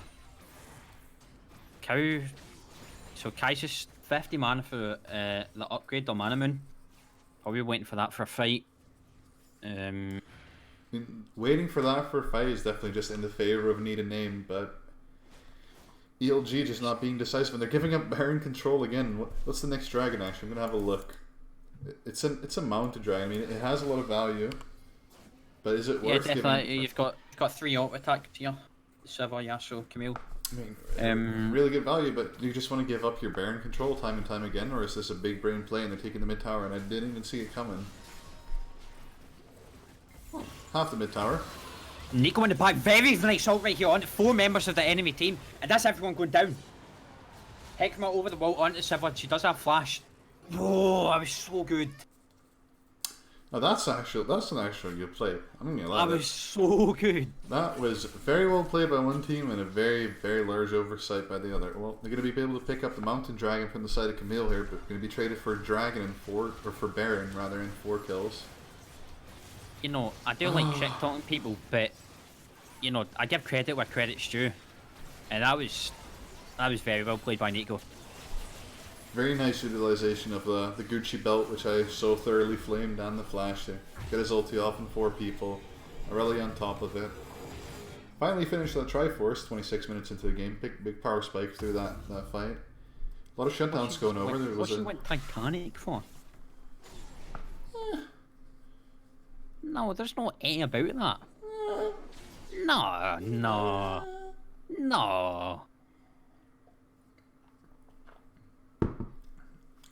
No. Really? Nah, there's no way, right?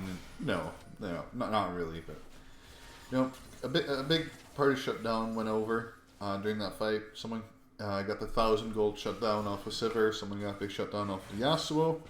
Yeah, I do believe that was Aurelia got the K shutdown. I'm not sure about the Yasuo, but you know, huge shutdowns coming up here to definitely close the gold lead. And there is a Bind on to Nautilus, and nowhere is in here. A bit of damage coming from the Yasuo. Nautilus might go down here, but they say peel off.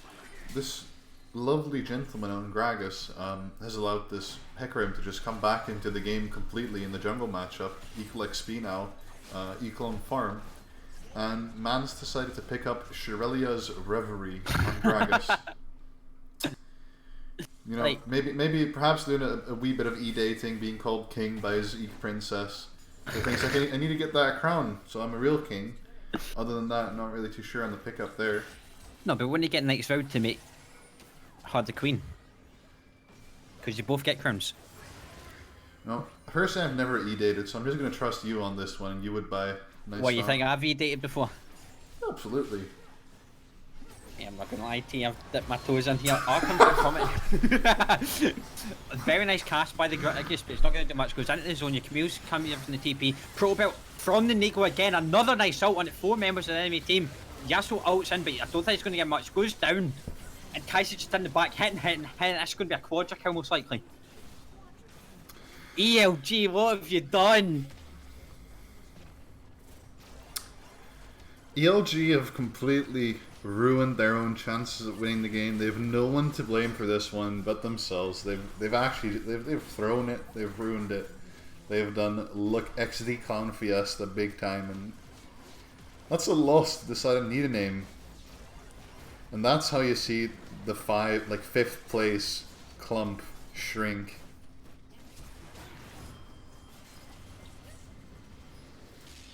I just gotta give so much credit as Nico. Like, absolutely, we've been hard shitting on her for the past 25 minutes of this game, but sure have. Out of nowhere, so many nice 2 game-winning ults right there. Just overall, my league experience over the past week has been very enjoyable. Strongly agree with me. A nice feedback from Riot right there, but you know, Nico just played so unbelievably well. Actually, not.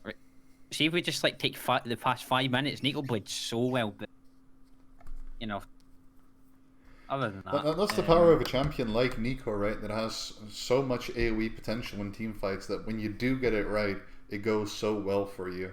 And not just once, but he got it right twice during the last fight as well, getting a multi-mana ultimate there, just dealing a bunch of damage. And I guess he was the deciding factor in this one. If they would decide amongst themselves who's the MVP for that one, that's going to be Nico. Pulling that Definitely one have to back. agree with you on that one. Pulled the team back from the jaws of defeat from ELG, but yeah, good performance right there. You know, you've shown that you are the best fifth place team. So yeah. Do we know that yet? I'm not sure what PogChimp got. Did they win? Oh. Are they in game? I think they're in game currently, actually, against No, Royal Reapers. They are. Well, Are they? if they're not in game, then they've already played. Yeah, Artie's out. And Awaken is out too. Well, we'll gather those statistics. Right, it doesn't matter. Right, okay, new name's fifth best. All right, just move on from there. All right. Well, fifth place team, fourth place team. I guess Need a Name might have sole possession of fourth now, at least, or ELG will be knocked down to seventh, which is not looking good for them for their play of contentions currently. At least they don't have the 10th place team to fight against. That's not really looking too great for Aquamarine Gaming. I'd have to agree with you, but Have to agree with me. You know, there's both the teams. They, you know, there's a good few points from, you know, ELG. You know, they got these good leads, rotated around reasonably well, but just these macro decisions and these micro mistakes cost them a game that was the ultimately in their hands to win. Yeah, it was that macro mistake, running down mid lane, literally pulling a fat Tyler 1, running it down mid with 4 people and just dying for no reason, getting that massive Nico ultimate when they should have just been controlling the Baron vision. Multiple opportunities to just do that Baron when Camille was getting chased down by 4 people. So yeah, they shot themselves in the foot, I suppose. Definitely just blast their toes off with like pump shotgun, but you know, there's a lot of things to go. Have we look what you've done? Both sides of the team, you know, good things, bad things from both sides. Yeah, everyone say thanks to Nico for winning them the game. Yeah, if he doesn't get a pat on the back, then it's going to be a very, very sad time. So, we've had the closing thoughts. We're going to jump into the non-commercial break for a tiny bit. We'll be back in 5 to 10 minutes whenever the next game is ready to start. So, see you in a bit.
Well, well, well.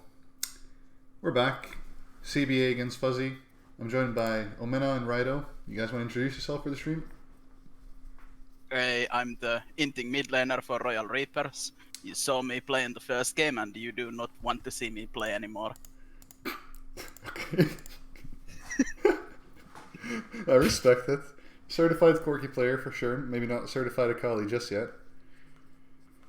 Yeah, that was a misdraft. I said Corki, but somehow we got Akali. You're looking for a coach? Maybe. I think it's you know, I'm not tied to any teams, as you might know, not associated with CBA. So, you know, if you're looking for a coach, I'm always here. I think it's the language barrier in Royal Reapers. You have like some dudes. I think the country's called like Maltese or malt whatever, like malt barley. Maltese. Yeah, Malta. Yeah, Malta it was. And then a lot of people from up north. So like, you know, one person says Akali, the other one hears Corki. Yeah, it happens a lot. Yeah, we can just told you to shut up. I mean, if you look at the chat, you know, that's not English. Yeah, I'm having a hard time deciphering that, to be honest. Here was me thinking it was going to be better without the Greek man, but it only got worse apparently. Alright, do you want me to predict bans or something? Because, you know, I'm really good at that. So what we're going to see from the side of the CB is Karma Z and something else. You forgot what you told them to ban for the third ban? I didn't tell them anything. Okay. Yeah, It's Karma, Yumi, and Zed is what I'm going to predict for the bans here. So I'm not a coach by any means. I don't do pick bans. I don't predict any. You really fucking hate to see it, but what can you do?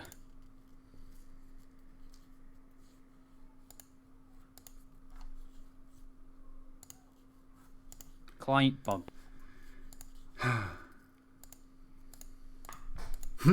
Yeah, we've had our experience with. I mean, CBS had their experience with the Gaiazo links before, so I don't think they'll be clicking that. They will not be clicking any Gaiazo links today. So as I was saying, I'm no coach by any means. I don't do big bans. I don't do nothing. But I think the first. Oh my. Are you fucking kidding me, man? Yeah, this is like, you know, the joke becomes a lot worse when I have to do the setup 3 times. Alright, in the meantime, so Omena, alright. As the arguably best mid in EQ, talk us through the OG Poston versus Z. You know, what do you think of these players? For real, I think both of the players are really good. Like, Paulson is definitely like maybe the best mid laner in EQ, but also his champion pool is like really limited. So if you attack him in the draft, you have a lot of higher chance to win the game. And on the other side, Z, I think he's been playing a lot of assassins. I think I played against him when he was on Victor, and that didn't look that good. So I'm looking to see if he goes something like a Kali or anything on those lines. Well, good analysis by the side of Rido, I suppose. Banning Zed against the assassin player might pan out like a good choice. And there's no first 3 bans from the side of Fuzzy for using an emergency substitution, which is Who's our sub? the jungle, correct? And yeah. Yeah, I had a quick wee peek around, a bit of a Rek'Sai player, but you know, it's like a Smurf account, so I'm not particularly sure. You know what their usual playing is. I'm back. Can you hear me? Yeah. Yeah, mate. Yeah, I think I DC'd for a while. What did you say? Emergency sub jungle for the side of Fuzzy Esports.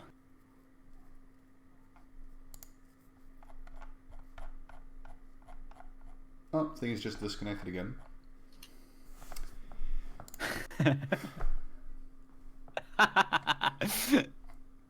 There we go. Now that is unlucky. You'll have to pull him in, won't you? I think I do. Yeah. He's in Royal Reapers. Just when I thought I was getting more professional. Hello, welcome back. Hello. Let's see I if just Discord predicted keeps the me. bans. Let's see if Discord keeps me connected this time. Yeah, let's hope so. You know, Champ Select broke 7 times. Discord's breaking on me. Maybe I'm the next one to have a breakdown. We'll see. Depends on how this game goes or how long it goes. Hashtag so more professional. Sorry, from my analysis, these teams play extremely similar to each other. Holy shit, I was just about to leak everything that we do.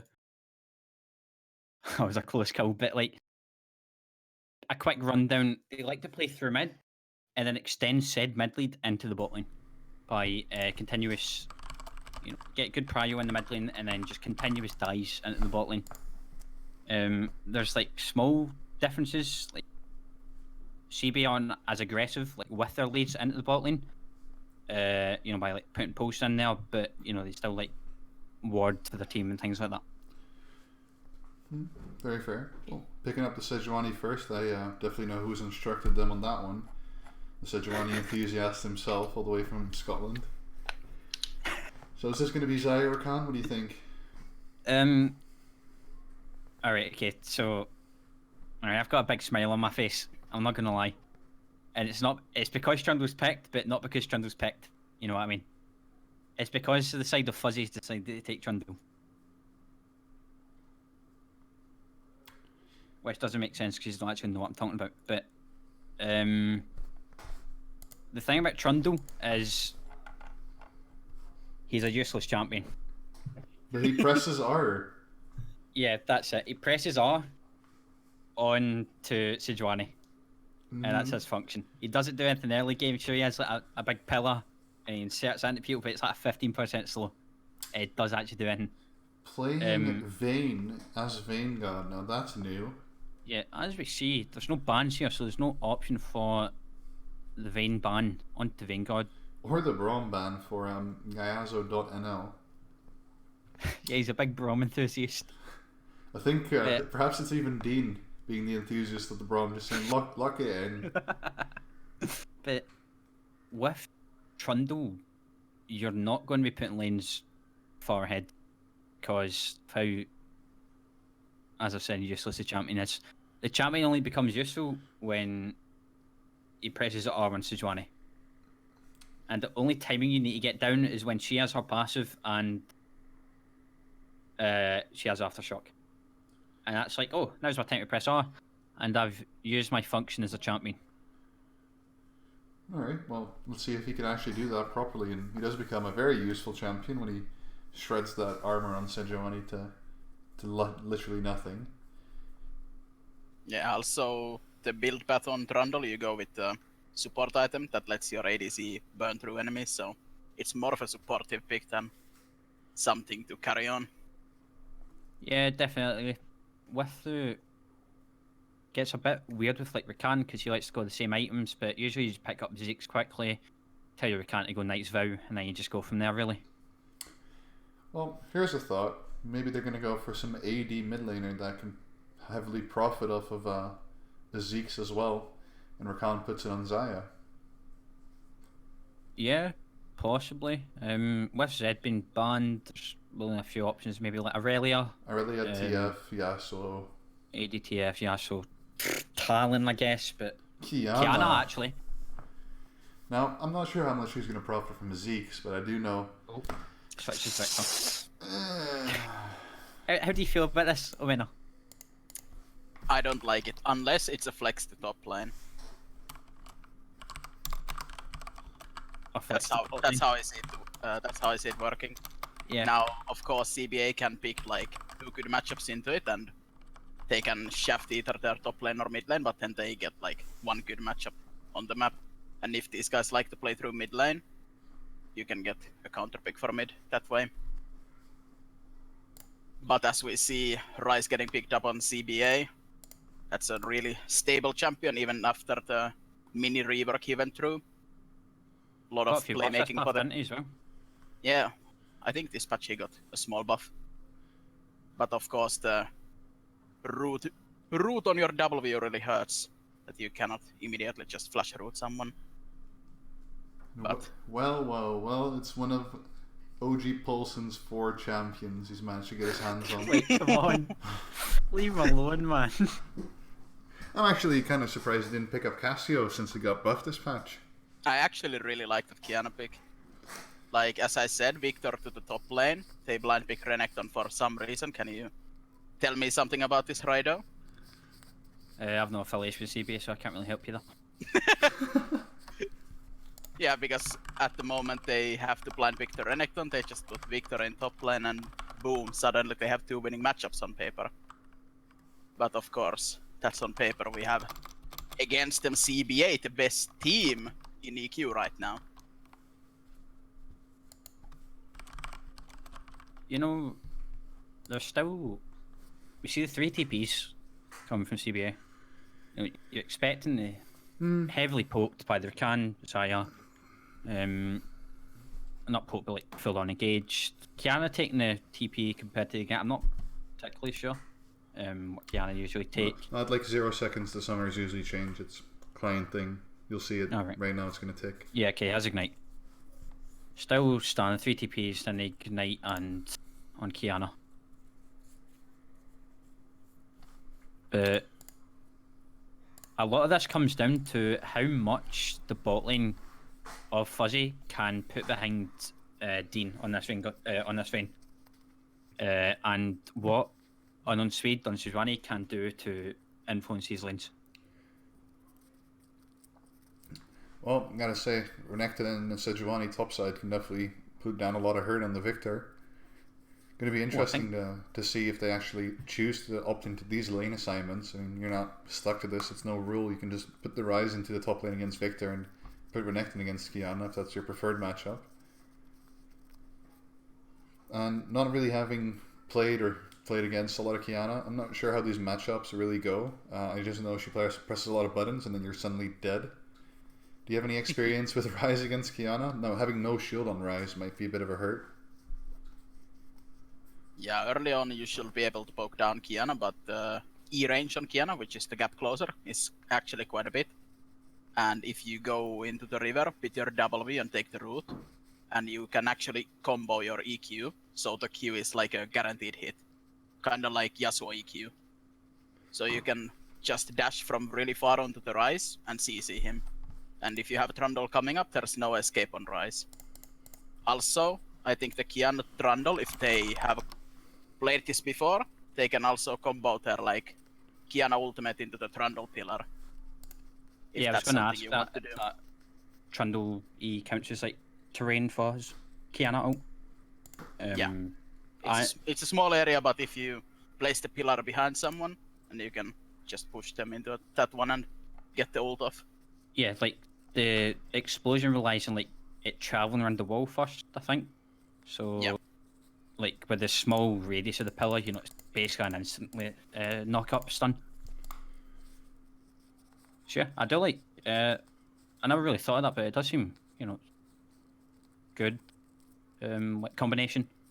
Just have to see if they can put this to work.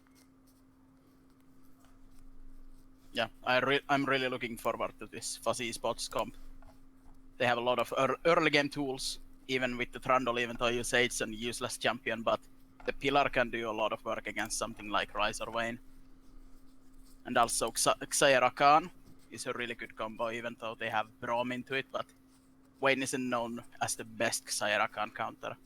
I was maybe looking forward to something like Morgana in the bot lane when I saw the Xayah, but CBA opted out on the Braum. I mean, Braum's good into Xayah. You block all the feathers with your shield as Braum. And you do offer a bit of peel. Post 6, the Rakan can't really get in there as comfortably as he would want to with Braum Ultimate available. But all in all, something like Cade Morg would shut it down more, that's no doubt. However, Vayne's going to be able to put down the hurt late game quite a bit. Or even, Rakan has Halo Blades. So does Xayah actually. No, this is something Koreans have started doing a bit back. It's to just push your early game lead harder. You get like the with what's it called, Xayah W. You both get attack speed. You both have Halo Blades. You just put down a lot of burst. One thing that wasn't intended was the Glacial on Victor, but unfortunately, league rules state that remaking for all those reasons is not allowed. So he's going to be stuck with Glacial for this game, and whichever that brought with him. Yeah, he said top run's bugged. Yeah. That's unfortunate. Well, Yeah, we had that on last game on. we should be seeing it unpause in about a minute. We had the 3-minute delay, of course. We're just going to keep it paused for a second. Quite unfortunate for Victor. I mean, it's not the worst champion to have the throne. Yeah, definitely. What would you think instead, like Avery or something? But it's not too bad. Kind of renecting a bit more, but unfortunate that happened. But I don't think it'll be the deciding factor of this game.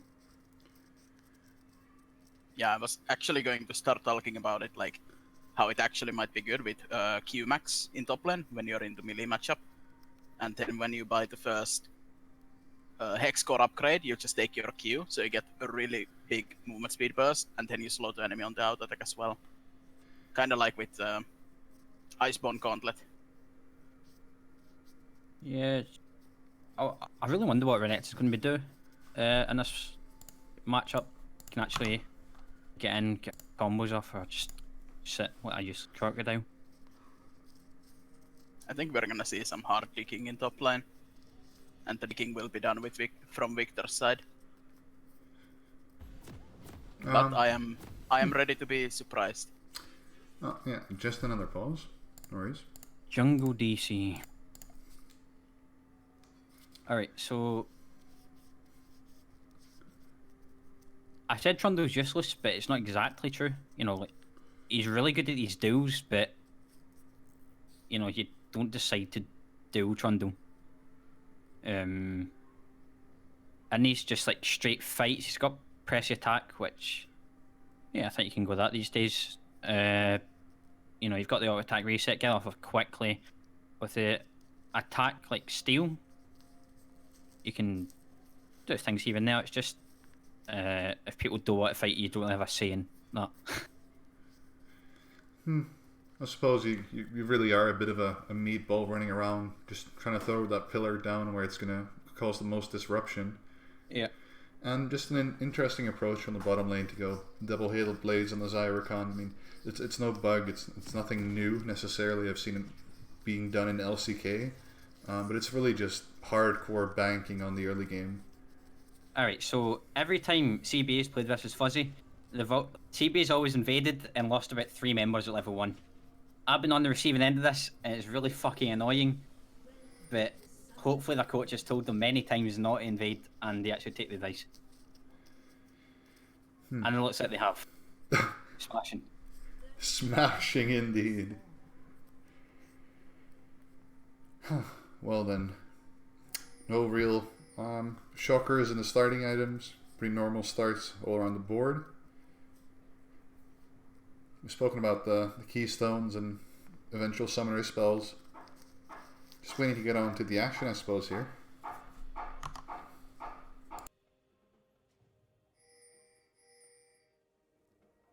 Minions have spawned.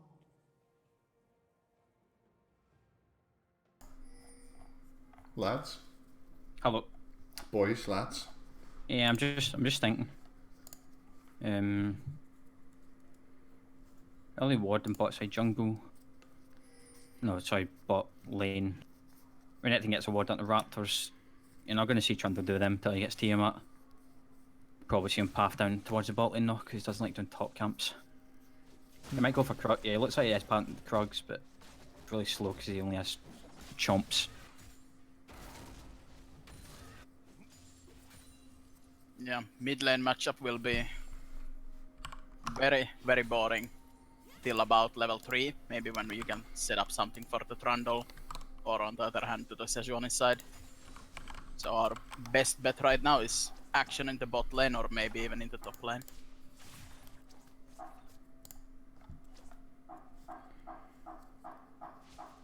Yeah, as you can see, us Trundle's just having a whale of a time doing these Krugs. But probably going to get spotted out by this. Wait, he's actually going for these Raptors. Alright, calling me surprised. I guess I'm not the Trundle player that I thought I was, but spotted out by that ward. They know where he is. You know, he's done the Red Krugs Raptors that every jungle likes to do. However, it's going to take a long time for him to do this. He's not going to get low on HP due to the passive. But he gets really low on mana. He's just munching things.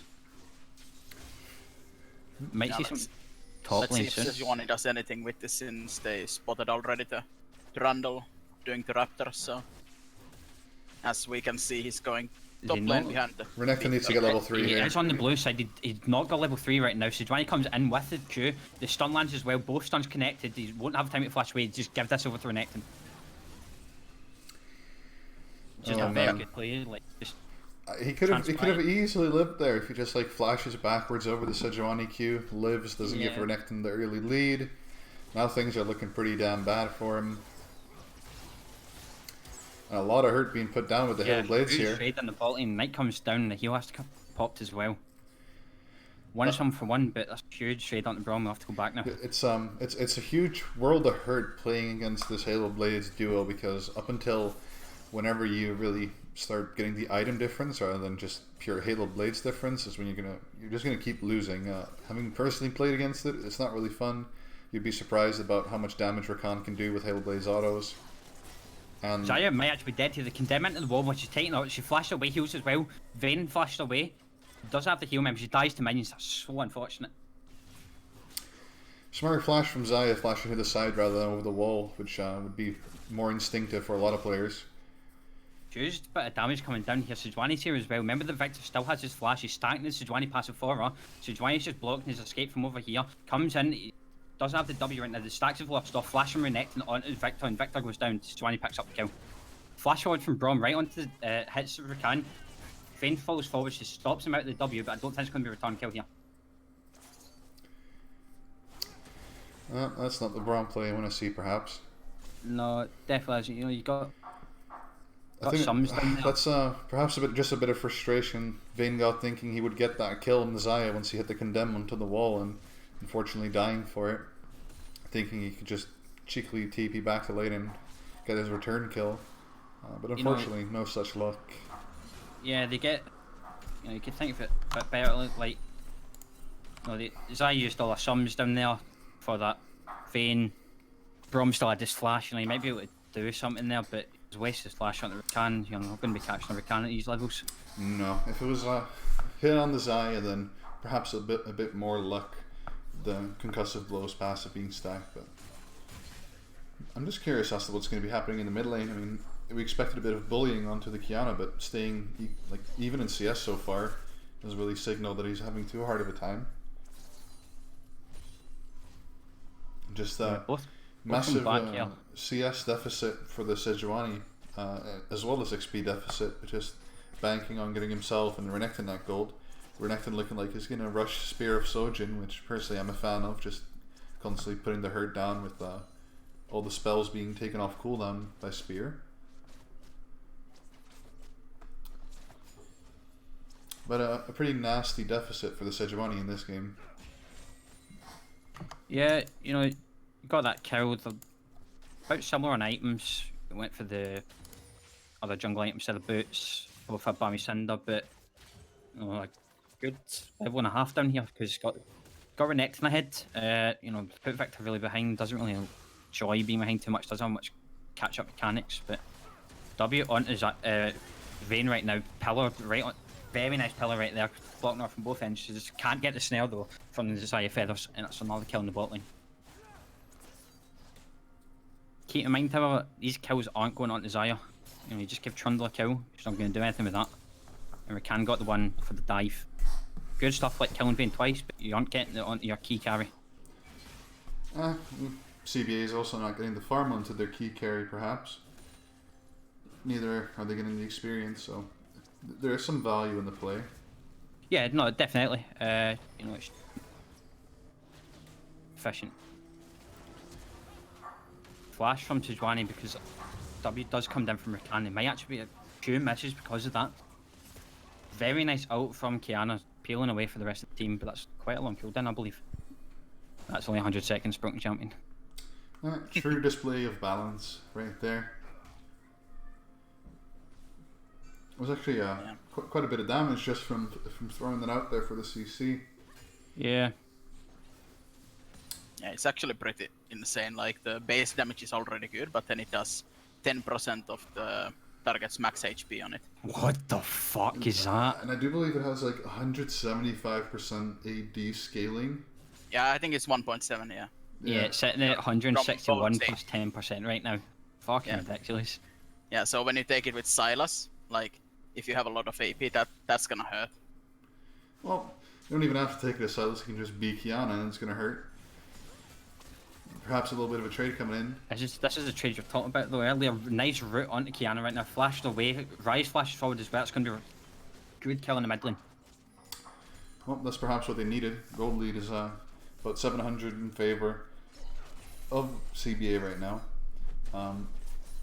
Looking like somehow Sejuani has managed to equalize the XP deficit. He was level 5 to 3. Now it's 6 to 6. League of Legends being the catch-up game that it is. Very fair for all parties. And now Trundle has got his ultimate ability versus Sejuani. And Sejuani went for Aftershock. Yeah, it's what a fool, which should have been fleet footwork. However, actually Healer Blades is reasonable, I guess. Nah, could have taken Glacial. Cool. Solidarity.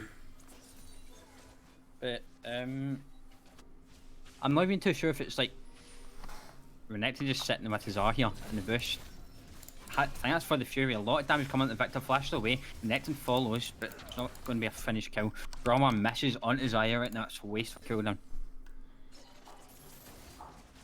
Good 130 seconds right there. Maybe a dive onto Victor right here. He's got the Fury for the stun. Stun's up. He breaks the shield because he's in new buffs. Yeah, that's better add shield breakers, right? Sejuani right here actually. It's a very reactionary play, very good by Rakan. R comes on his eye, but she R's away, but she's still in the slow. Should be let a return kill here. The feathers come back, but here's Trundle going to kill Vayne again. Flash away, actually, the ignite's still on. I think they're going to get away. Sejuani's still in the front, taking all this damage from Zaya. Doesn't have the Q right now, so probably just going to go down. a bit of an overextension there from the side of CBA, pretty much just not having the Braum ultimate available, still thinking they can do what they thought they could.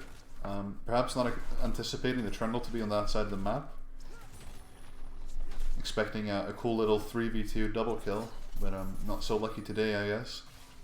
See if you want to know how to perfectly play Sejuani versus Azaya. Alright, then you can watch Rido's CBA game versus Fuzzy Esports on Q1. And you can see, you can't just throw out the ult on Azaya. You know, she's going to press her own R, and that's the only part of your champion just gone. You need to queue in there, get a few stacks onto her, make her pop the ult first, and then as soon as she lands, just press that R, get her stunned down. You can't just be throwing that out willy-nilly and expecting it to hit.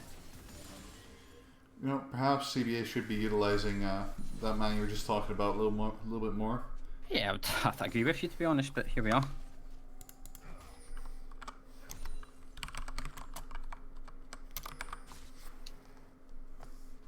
So, still a small goal lead inside CBA. Zaya's now sitting on that Essence Reaver to Vayne's small components of Bart. Renekton's, you know, he's getting close to Shojin. Victor's still very far behind. You know, he's got that upgrade, but it's not really saving him right here. Trundle is, you know, he's done not too bad actually. Quite impressive what he's done. Nice trade here in the mid lane, you know, a wee bit of damage over onto Kiana from Rice, but not much to warrant any worry from the side of Kiana. Well, one thing to worry about for the side of Fuzzy is this Victor becoming increasingly far behind overall. Trundle's sitting at his booth, very good ward, but it's not going to matter because all the CCs has landed on the Vayne. She's dead. Braum might go down as well, flashed away, but it might not be enough. Trundle flashes forward and chomps his face. Yeah, not really doing the Vanguard thing this game just yet. I mean, that's always a Vayne god. Die 4 times in lane as Vayne, and then just play the champion.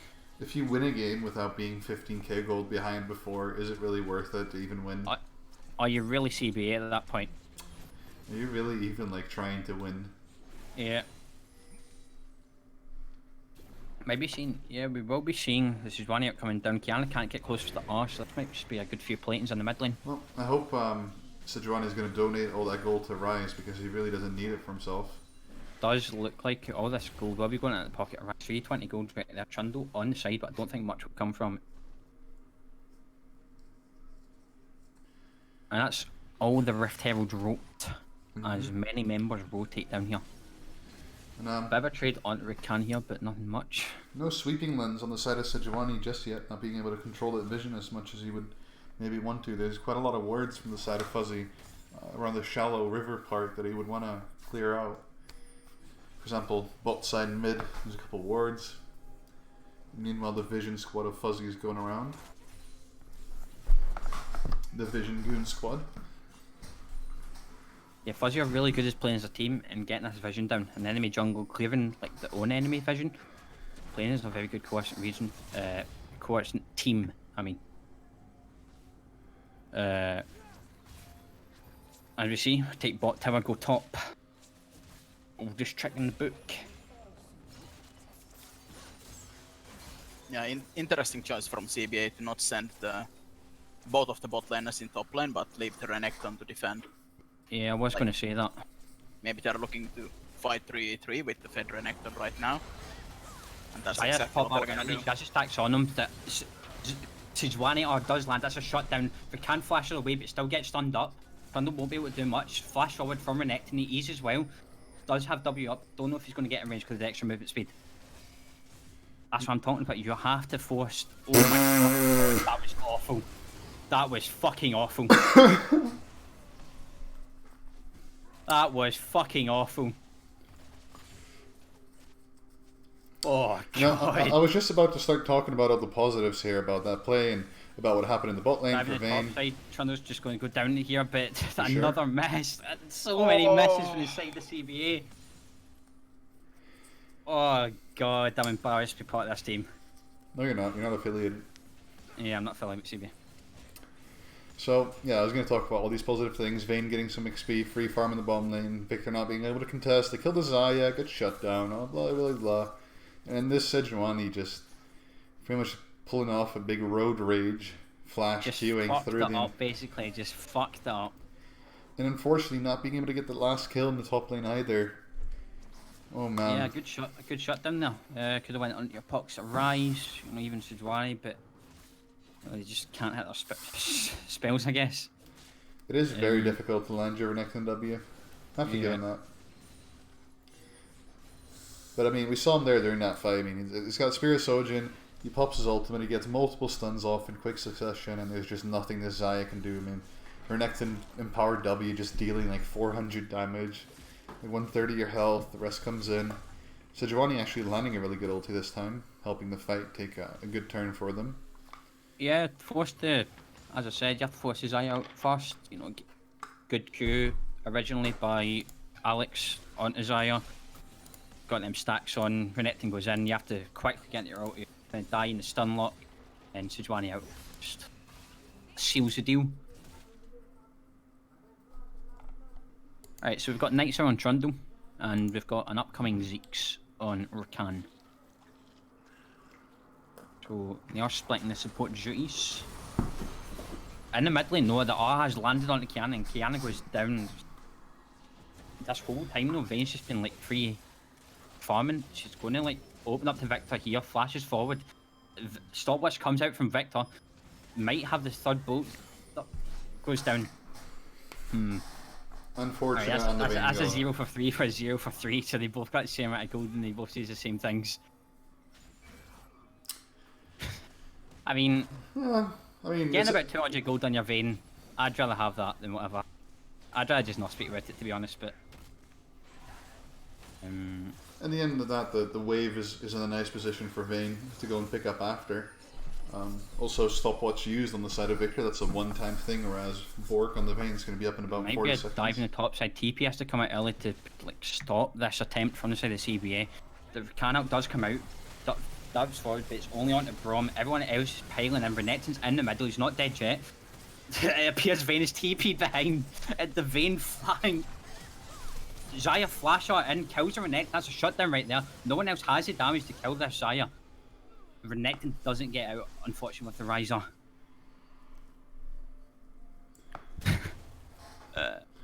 What the fuck was Dean doing? That TP was suboptimal. Let's put He it that just way. TP'd this control with his vein. He might have a coach, but perhaps he just needs a bit more coaching. Because that's not the right play to make. Yeah, that's coach's fault, to be honest, you know. You need to tell these players daily, you need to keep grinding at it. Don't TP Come on, mate, flank on Vayne. Yeah, any other ADC, that's fine, but what the fuck was that? I think you have to start doing the same thing as Reaper is doing with Cloud9. Is your brain on? Is your brain on before the game? Because this game, it's not on, clearly. Yeah, most CBA don't have a brain, so it's mostly just survival instincts that pulls them through the games. So 400 gold on the side of Fuzzy Esports. Deficits in the ADC position, jungle position as well. There's a very strong, very scaly boy being built in the mid lane for CBA. Nice CS lead for Poulsen there. He's got both the scaling items in the bag now. And it's going to be interesting to see what this Sejuani decides to build. And I know there was some changes on 9.14 concerning the max health. Can't really do the Warmocks first with the overgrowth, blah blah blah. And from the recipe, it might be going towards Randuin's. That's Deadman's. Deadman's works too. Randuin's is fine as well, I suppose. Alright, thank fuck. I told Gustav not to build what's the item? Warmock. No. Well, of course I say that every single day, but what's the other one? Stone plate. Yeah, stone plate against Trundle. He's taking my advice and he's going with it, so it appears that, you know, I've done my coaching duties for the day. Or maybe he just bought Rakan flash odd with W into Renekton, but he's so tanky with it all, he's not going to do much. Flash is on Zaya, but there's not much damage coming out here with the Rakan shields. Flash away from Zaya, but everyone else is here. R onto the Kiana, takes her down quickly. Zaya ult is down, she's going to die right here. That's a shutdown onto the Vayne, double kill right here. Triple kill for the Vayne. Might be a quadra kill right here, or might get one shot for Victor. He does take it down, but Poulsen steals it. Realm up in onto Trundle, he has to flash away. There might not be much more with this, but they're chasing for this. Hopefully they don't chase. Alright, they don't chase. You know, go for perhaps it's a good idea to just, like, whenever your coach tells you don't flank on Vayne, just say, you know, piss off, just do it again. This time he flanks and actually gets it off properly, and this is looking like a well-deserved Baron, very well-executed fight. Trundle shouldn't even be here. He has no flash. The blast button isn't up. He's not getting this Baron. Well, he's just waiting to see how long CBA takes to finish this, but with true damage from Vayne and Rise just doing the blue crit thingy that he tends to do, and perhaps missed smites by Gustav, then yeah, there's always an opportunity.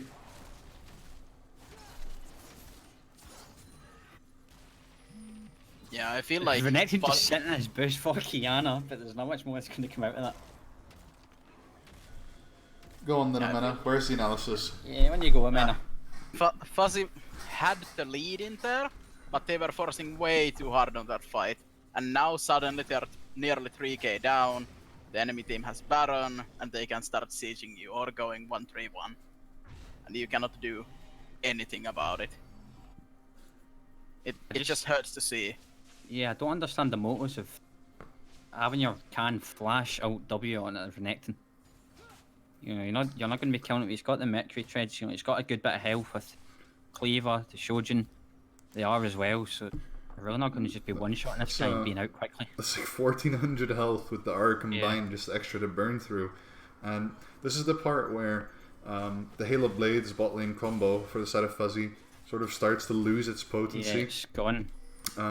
You don't get that quick like burst of the 3 autos, and that's like half your health already. That stuff, like at this point, you would definitely want to have lethal tempo or like fleet on his Aya, just being able to be more consistently DPS threat. Yeah, and then Rakan's actually not going to land 3 autos, so it doesn't matter. He doesn't have a keystone anymore. He doesn't have a keystone, pretty much. I mean, he has like the sudden impact, I think, usually on the tree, which gives him 7 lethality for jumping in, which is really going to change that fight. Yeah. Did my homework on that one. What else was in that tree? The warding ones, maybe that's like zombie ward or something like that. Flash from the Sejuani and Victor is not going to miss it out. It's an unfortunate trade there. I think he could have just queued. Maybe he was going for the instant, but he hitting that. Can't on the sides here. He does have R. There's a lot of cooldowns up right now.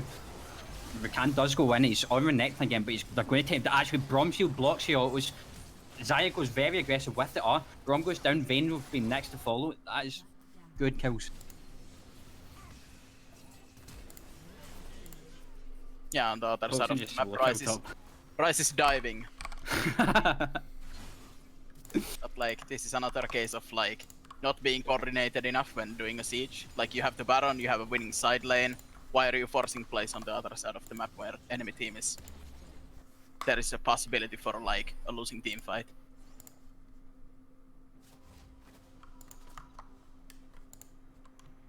Does look like the dead man's spot. This is Juani.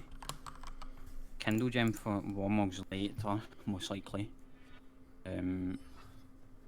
Zaya getting very aggressive with his ult, so she's not in much danger after the Sejuani ult's been used. I think she has to have a bit more resilience when it comes to this. Yeah, right now Ryze is like, he's become the raid boss.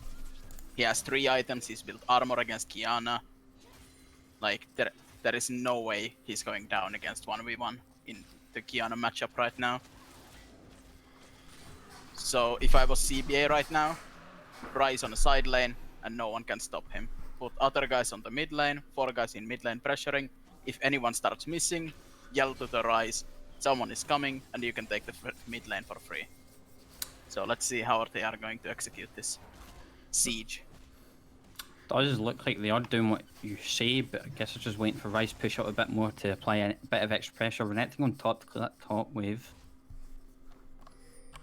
But Ryze slowly but surely just getting this minion wave in there. Might be a bit unfortunate timings of crashes, but I think they can work for that.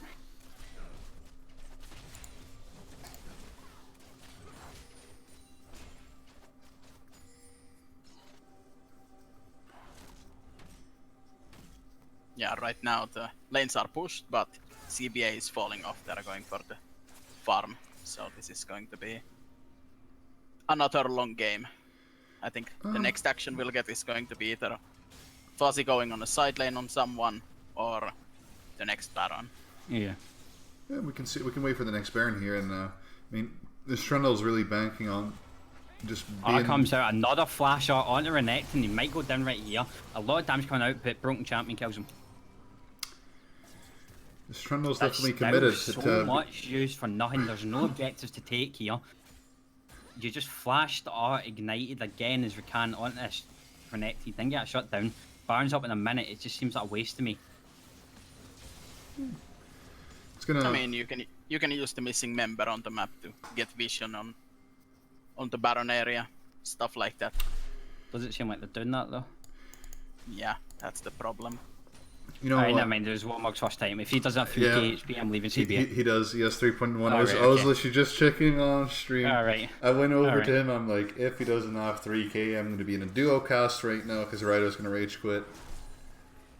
Nah, I'd be joining the call, telling him to fuck himself, and then we'd get banned from the league because I joined. However, pause. Oh.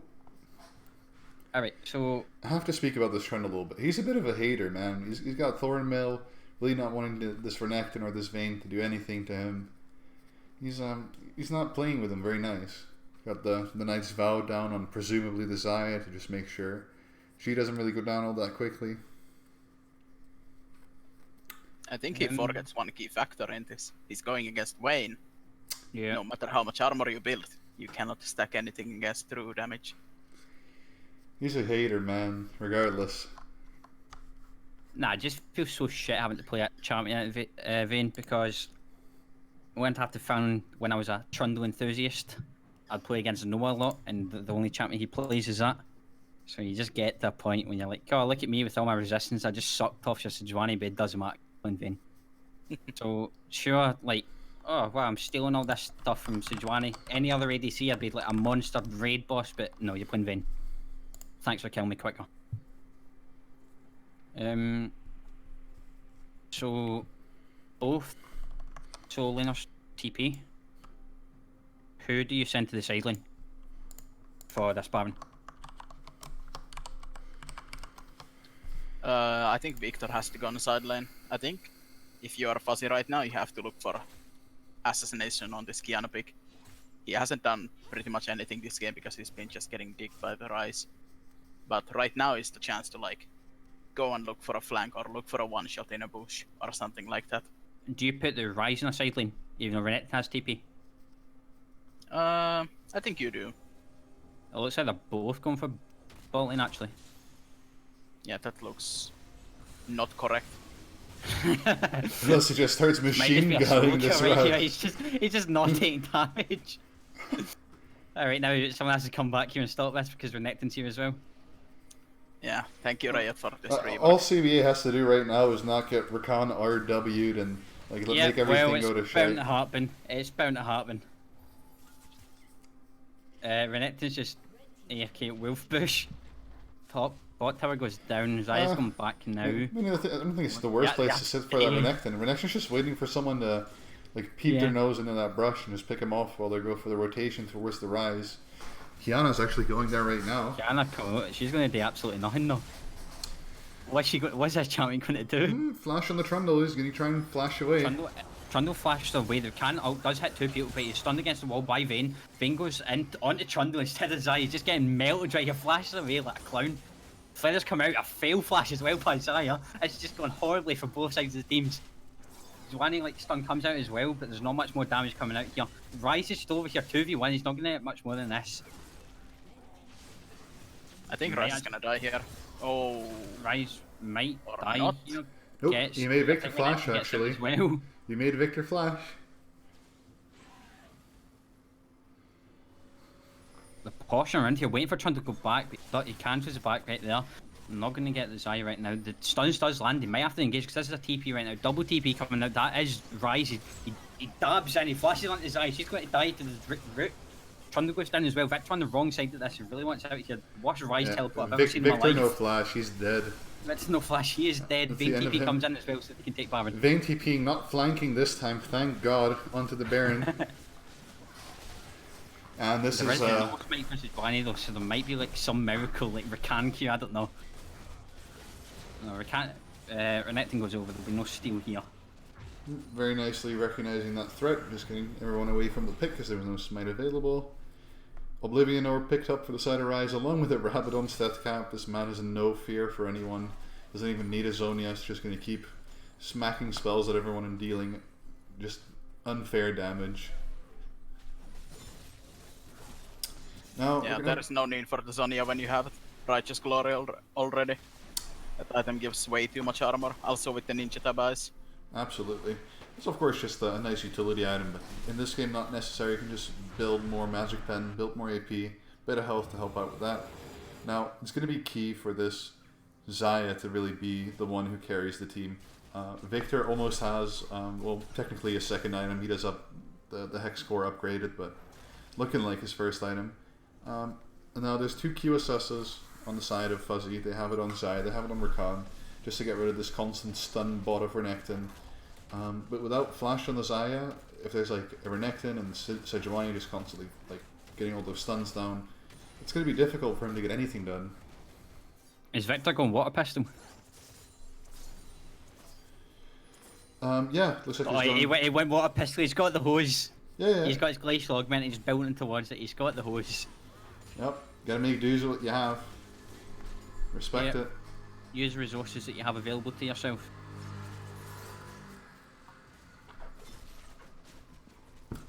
Now Vanguard picking up a stopwatch, just like stall out the next fight if they do manage to get onto him, which is possible with Rakan flash up. 3 people top for the Rise, but he's just killing everyone. What the fuck is that champion? He's just sitting into the Victor out, he takes in 2 people and then goes down. Shut down onto Victor, a good bit of gold right there, but I'm not sure if it's going to matter. He might not have enough time to get these items down. Just when we thought Kiana was the broken champion, Rise shows up and does that. And funnily enough, the shutdown goes on to Victor, the person I least trust to do anything with the gold in this game. So not the best for Fuzzy there in that situation. Rise also just picking up 2 people, not being too helpful. Mid inhib goes down, bot inhib was already down, they still have Nash for I'm not sure how long, but I'll have a quick gander. Wow, look at this macro play. Oh, you can't learn that, can you? Wowee. This is just pure skill. 2 inhibits down. Wow, let's go top. Right, never mind. Just take that red buff. Just make sure you don't throw the game unnecessarily. They're at 7k gold. They have a real nice late game with Ryze and with the Vayne here. I mean, Ryze is 6 items right now. What more do you want? I'm kind of scared of this Ryze. I'm not gonna lie to you. Okay, so You're having a laugh there. Is that because he's got one of his 4 champions, and so you know you're gonna win, or? no, it's because of this idiot is just sitting in the east of a trundle. Yeah, he's literally sitting there, like taking 3 people's shit, like in the top lane fight inside of Victor ultimate. He just takes 2 people down. This champ is nuts. Well, finally stone plate built by the Sejuani. Hope you're not too mad at him now. Nah, coming now, it's fine. It's just when you go first time, you're just giving them unreasonably necessary stats. Now it benefits you more than it does him, because you have more health on him. Renekton's you're taking a good bit of damage here. Pops out. He does have GH. He's going to go into his GA, but they're just going topside. They're going to take 3 inhibs right here. They're going to leave. Oh, very nice timing by Kiana on the ult. It does take Renekton down. Another engaged by the Rakan, but Victor's already down. Zaya flash arts again. Kiana's here, but she's not going to have much to do without her. Triple kill for the Ryze. Was it a quadra? It's a quadra kill for the Ryze. He's not going to get the penta. And that's a CBA win.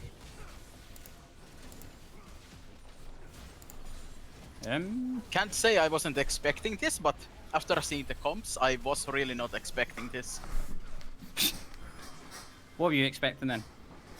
I was expecting the bot lane go as it went, and then snowball it everywhere else, because Ryze becomes a monster at 3 or 4 items, and bot lane should be much stronger before that, but somehow CBA was fighting back in the early game as well. Yeah, there was quite a few missteps by CBA, but overall they've done enough to win. We'll see. Yeah. If you look at the damage dealt, this game was clearly a 2-man show. Yeah. Oof. Yeah, that's 2v8 right there. Yeah, unfortunately in the different teams though. Yeah. It's a surprising amount of damage still dealt by Rakan as opposed to other members on his team with the Halo Blades, auto attacks coming in. Kiana really not like doing what we expected Kiana to do this game. Expected her to get a bit smashed in the early game and then look around and get a lot of picks. But didn't happen. We saw like 2 picks on the side lane, I believe, on the Renekton, both bot lane and top lane, where like a lot of stuff was used, like 1 kill on the Renekton and nothing to be taken off that, so perhaps not the best utilization. Both times were like it was basically a useless skill. Or like, of course, skills are never useless because you get gold, but they didn't transform it into anything. So it was a bit of a weird to leave out the counter pick for mid lane when you pick this matchup and basically don't do anything with it. But props to Paulsen for pulling off this Ryze from his pocket. I don't think we have to make too much of a discussion about it that Paulsen was indeed the MVP for this game. 13, 1 and 5, 19k gold, just about 1k damage per minute, coming in with a lot of AP.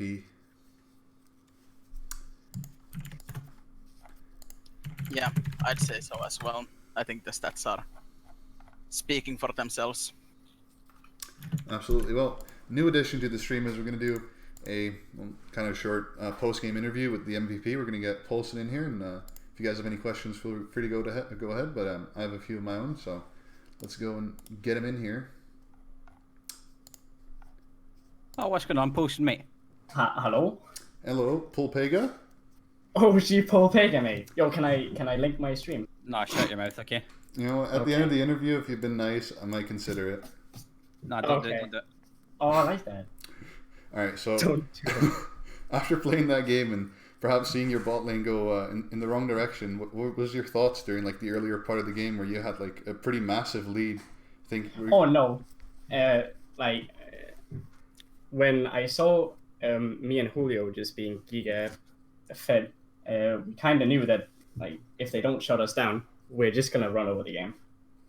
This Rise late game right now is actually just nuts, and the only way they kind of win that is if they somehow make me fall behind early on, and they made Dean fall behind, but you know Dean like doesn't matter. He's gonna 1v9 in team fights anyway. So Someone clipped that. Dean doesn't matter. nah, Dean doesn't matter. Actually, there's two nice clips in there. He says Dean doesn't matter, and he says That is just not what I said. But, out of context, you know. Yeah. He did 1v9 team fights, but a couple of them were 1v9 in the favor of Fuzzy TPing in and flanking. All in all, I mean, I'm not gonna lie. Some of the fights, you know, I maybe have a bit too far. Probably the one in the top lane. Like trading 1 for 2 is okay, but I'm like worth 4 people at that point, so I shouldn't. All right, quick question. In the CBA comms, what was the communication like when Vayne got done this? Vayne decided to TP to a control ward for a flank. Wait, did that happen? What, did you not notice this? No. Because I had the unfortunate of watching it. yeah. Well, I mean, I've seen Dean flank before on his ADC. Sometimes it goes pretty well. No, it's never went right once. It's actually never went right. I mean, it worked this game when he was flanking from bot side mid during a fight, but understandable it's kind of understandable you didn't see the top side flank because he TP'd in and he was gone in about 0.2 seconds. Did we lose that fight? Yeah. Yeah, kind of. Right. Well, I have to say I didn't really see that. All right. Oh well. Yeah, I have one question. How do you play Rise again? Do you like just spam all the buttons, or is there anything else to it? Now, so what you usually do is just spam the buttons if you're new to the champ. But if you're a pro Rise player like me, you you try to spam him in a certain order, you know. Oh, okay. So that because that means that you can spam him even more. So at that point you can just face roll. But like, it's basically the same combo over and over again. But yeah, if you're new to the champ, just get 2 items and then like, when you're playing Calthus, you just kind of face roll until you hit the R button. It's kind of the same on Rise, except you don't want to hit the R button. All right, quick question. Next week, this should be game of the week. We have CBA versus Royal Reapers. Do the 2 representative mids have anything to say to each other? Oh, I can't wait to play. I mean, we got hard smacked last time. I won't lie. So it'll be good to see if we can get the record back to 1-1. Can you just not call Omena like a fucking idiot or something? Like, what do you mean? Just How did I call him an idiot? Just call him like a dog shit player. No, why? Because he beat me in lane. How can I? Sure, but you beat him 3 times in semi-finals.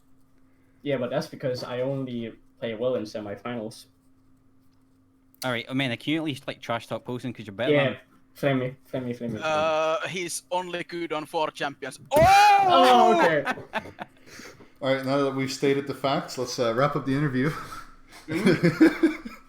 All right. Well, a quick reminder, boys. If you want to see Mute him. If you want to see more quality content, mute him. go follow the CBA_actually Twitter. Oh, yeah, so I'm talking about, link CBA at CBA_actually on Twitter, boys. Write it down in your browser right now. Hit the follow. Trust me, quality content right there. Yeah. And if you want some sick emotes, No. OG Pig, you can go to twitch.tv/OG Paulson. All right, well, Can you fucking move him now? I've had enough. all right. Well, thank you for joining us for the interview, Paulson, and congrats on the win. Hope to see you again next week. Thank you, boys. Adios. Adios, buddies. All right, well, I guess we've kind of summed up the points from that game as for us 3. You have any final closing thoughts for this week? I enjoyed this week, to be honest. There's been a few dire weeks recently where I just don't want to do it anymore, but this has restored my faith in EQ League, and good few games today, competitive games and all. So yeah, I enjoyed it today. Absolutely. I think we had a couple good matchups. We had the battle for 5th. We had 2 top of the table clashes. I think we had the entire top 4 play on stream actually today, so that was a good one. Seeing a bit of shifts in the leaderboards, and hopefully we don't get 7 tiebreakers at the end of the split. Yeah, were some nice games if you don't count the first one, but otherwise, yeah. Oh, let's forget about the first one. It was not a good game. You have to. I mean, from a no, streaming perspective, it was absolutely from a streaming amazing. perspective, I was having the time of my life, man. I was a tiny bit worried, so like people wouldn't report the stream for like abuse and everything, but we're still here, so evidently people didn't report. Yeah, I'm pretty sure it was like at least gore, not even if not rape. But Yeah, it was abuse. Like, being a coach, I could shit talk other players to like my players, but now being a cast, I get shit talk players to like the whole of EQ. So yeah, I enjoyed myself. Well, that's good to hear. Maybe we'll be back here next week again. Maybe someone else will be hosting the stream. We'll figure out along the week. But regardless, we'll be back for another 3 games next week, Sunday. Be sure to put it in your calendar, in your agenda, put an alarm, do whatever you have to do to make sure you're there. On behalf of myself, Rido, and Omena, I hope you guys have a great Sunday, and thanks for watching.